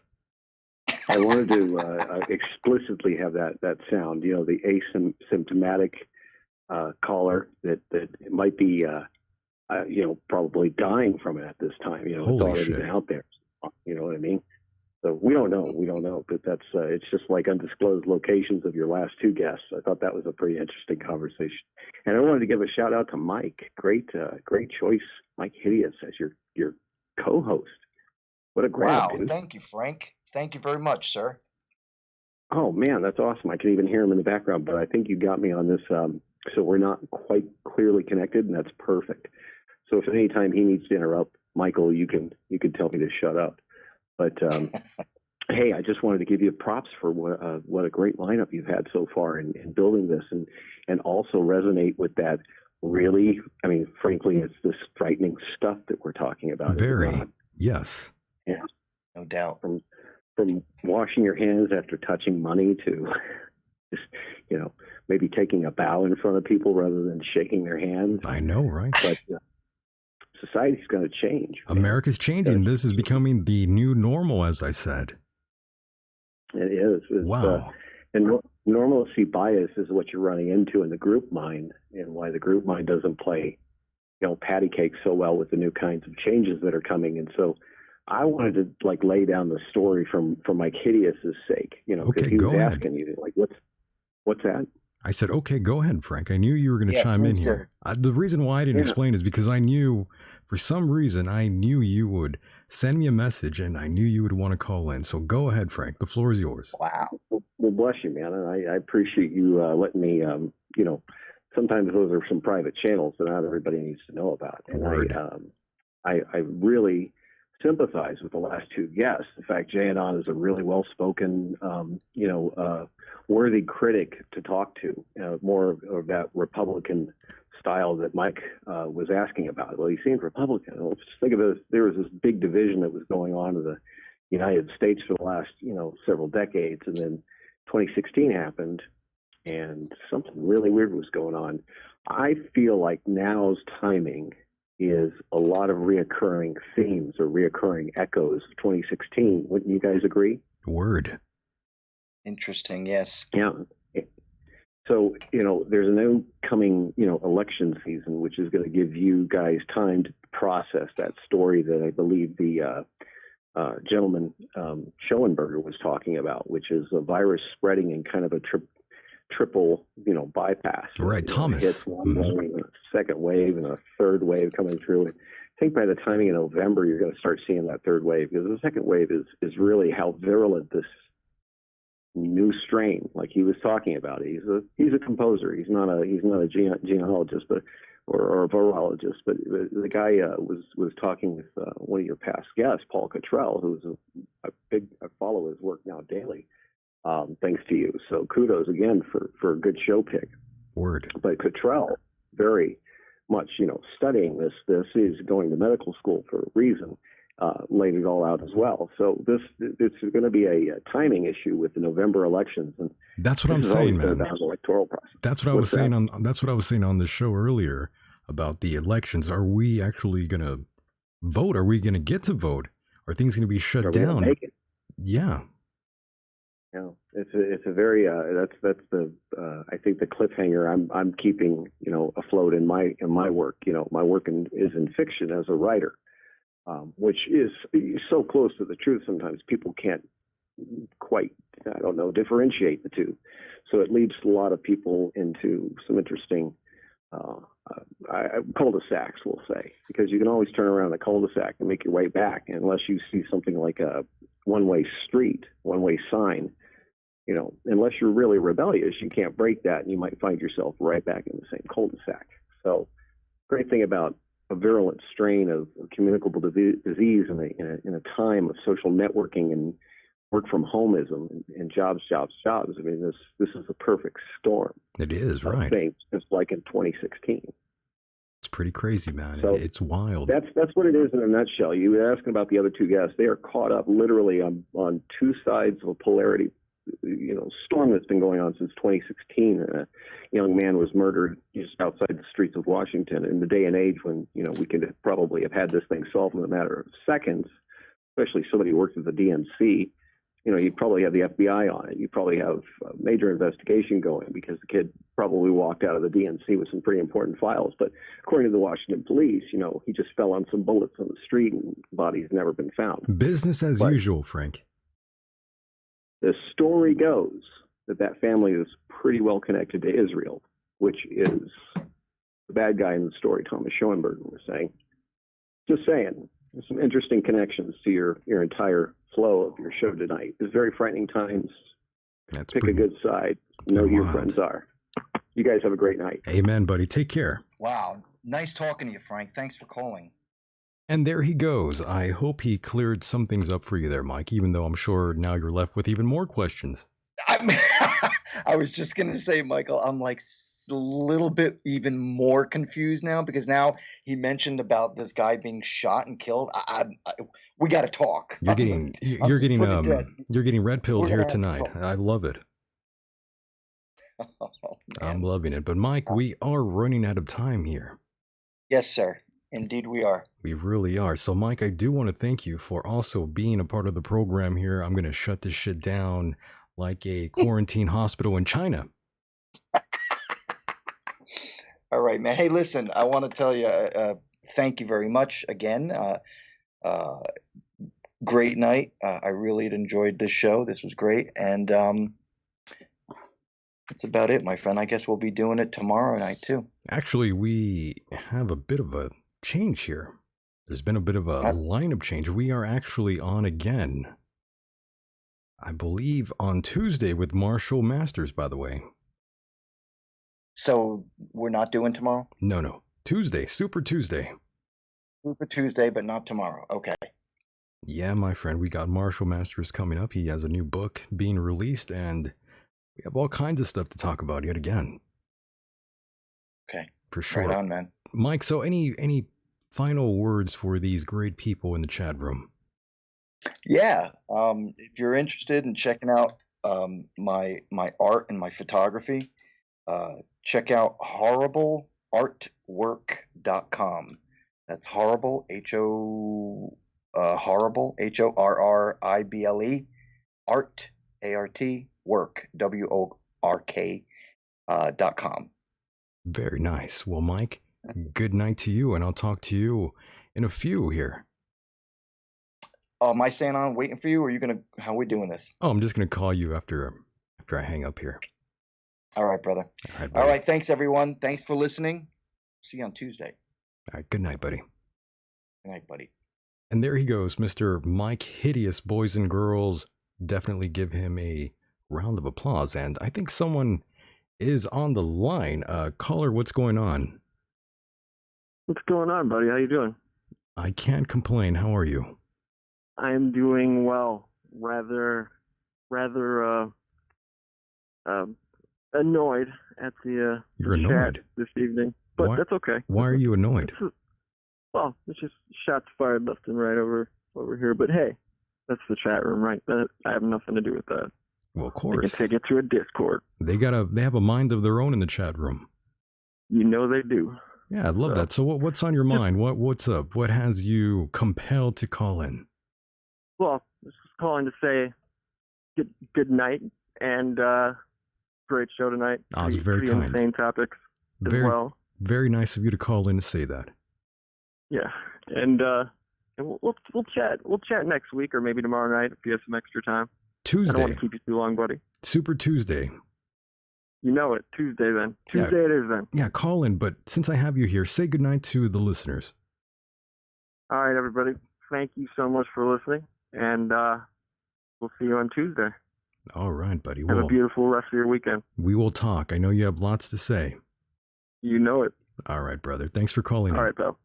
All right. Peace. Take care, man. And there he goes. Yes, lots to discuss Tuesday night when we return here live on YouTube. And of course, you can catch the podcast rendition of the program by searching the Michael Decon program on all popular streaming platforms. That's where you can find this show here. And of course, if you like this program and want bonus content, please direct yourself to patreon.com/Michael Decon. One more time, patreon.com/Michael Decon.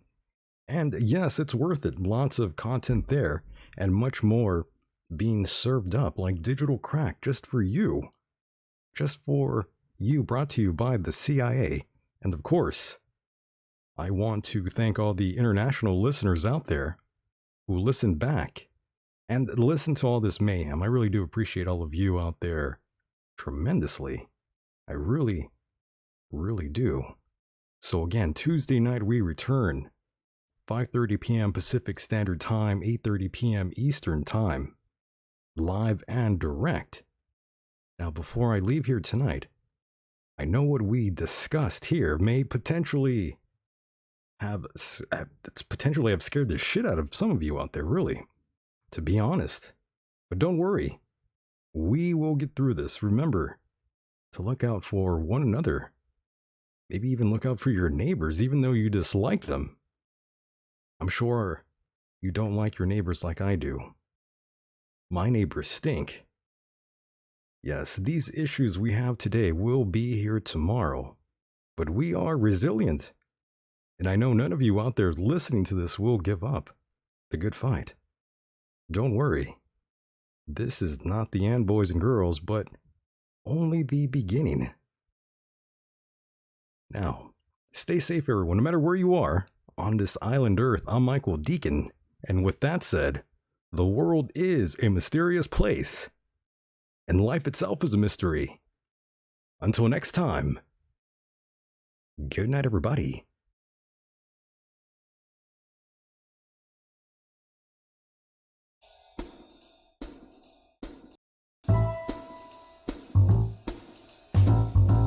Have you thought of breaking through?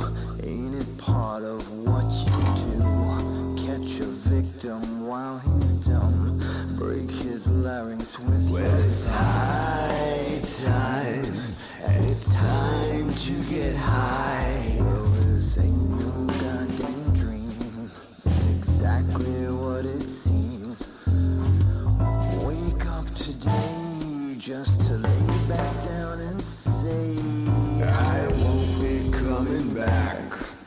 Let's call it a heart attack. Give me some of that knack. This is just a final payback. They all flipped on me, took my passions, left me be. When I had a place to sit, a goddamn attitude to fit. Talk real smoothly with a spit. But things have changed and I have quit. Got nothing to look forward to but a backlash full of lies. You're too late where you're It's much too late. You're much too late.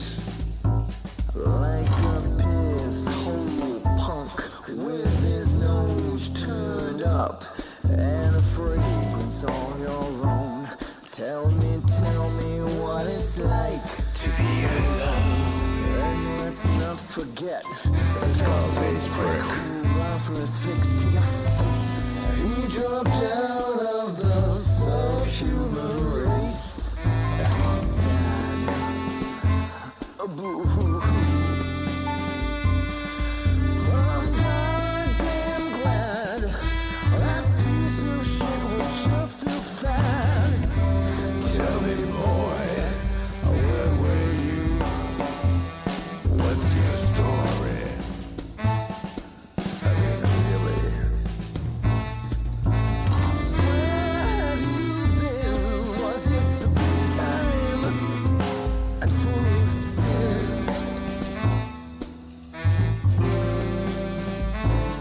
Tell me what you saw, chasing dragons down the hall.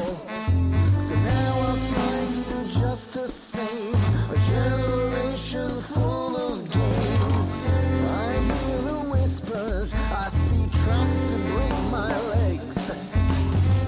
Where are you going, boy? Where have you been? You're too late for where you're going. This is fate, the whistle's blowing.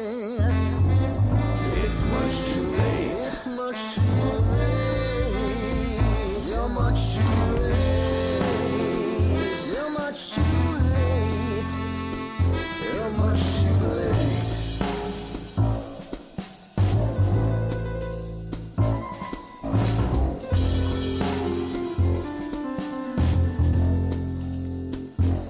Tell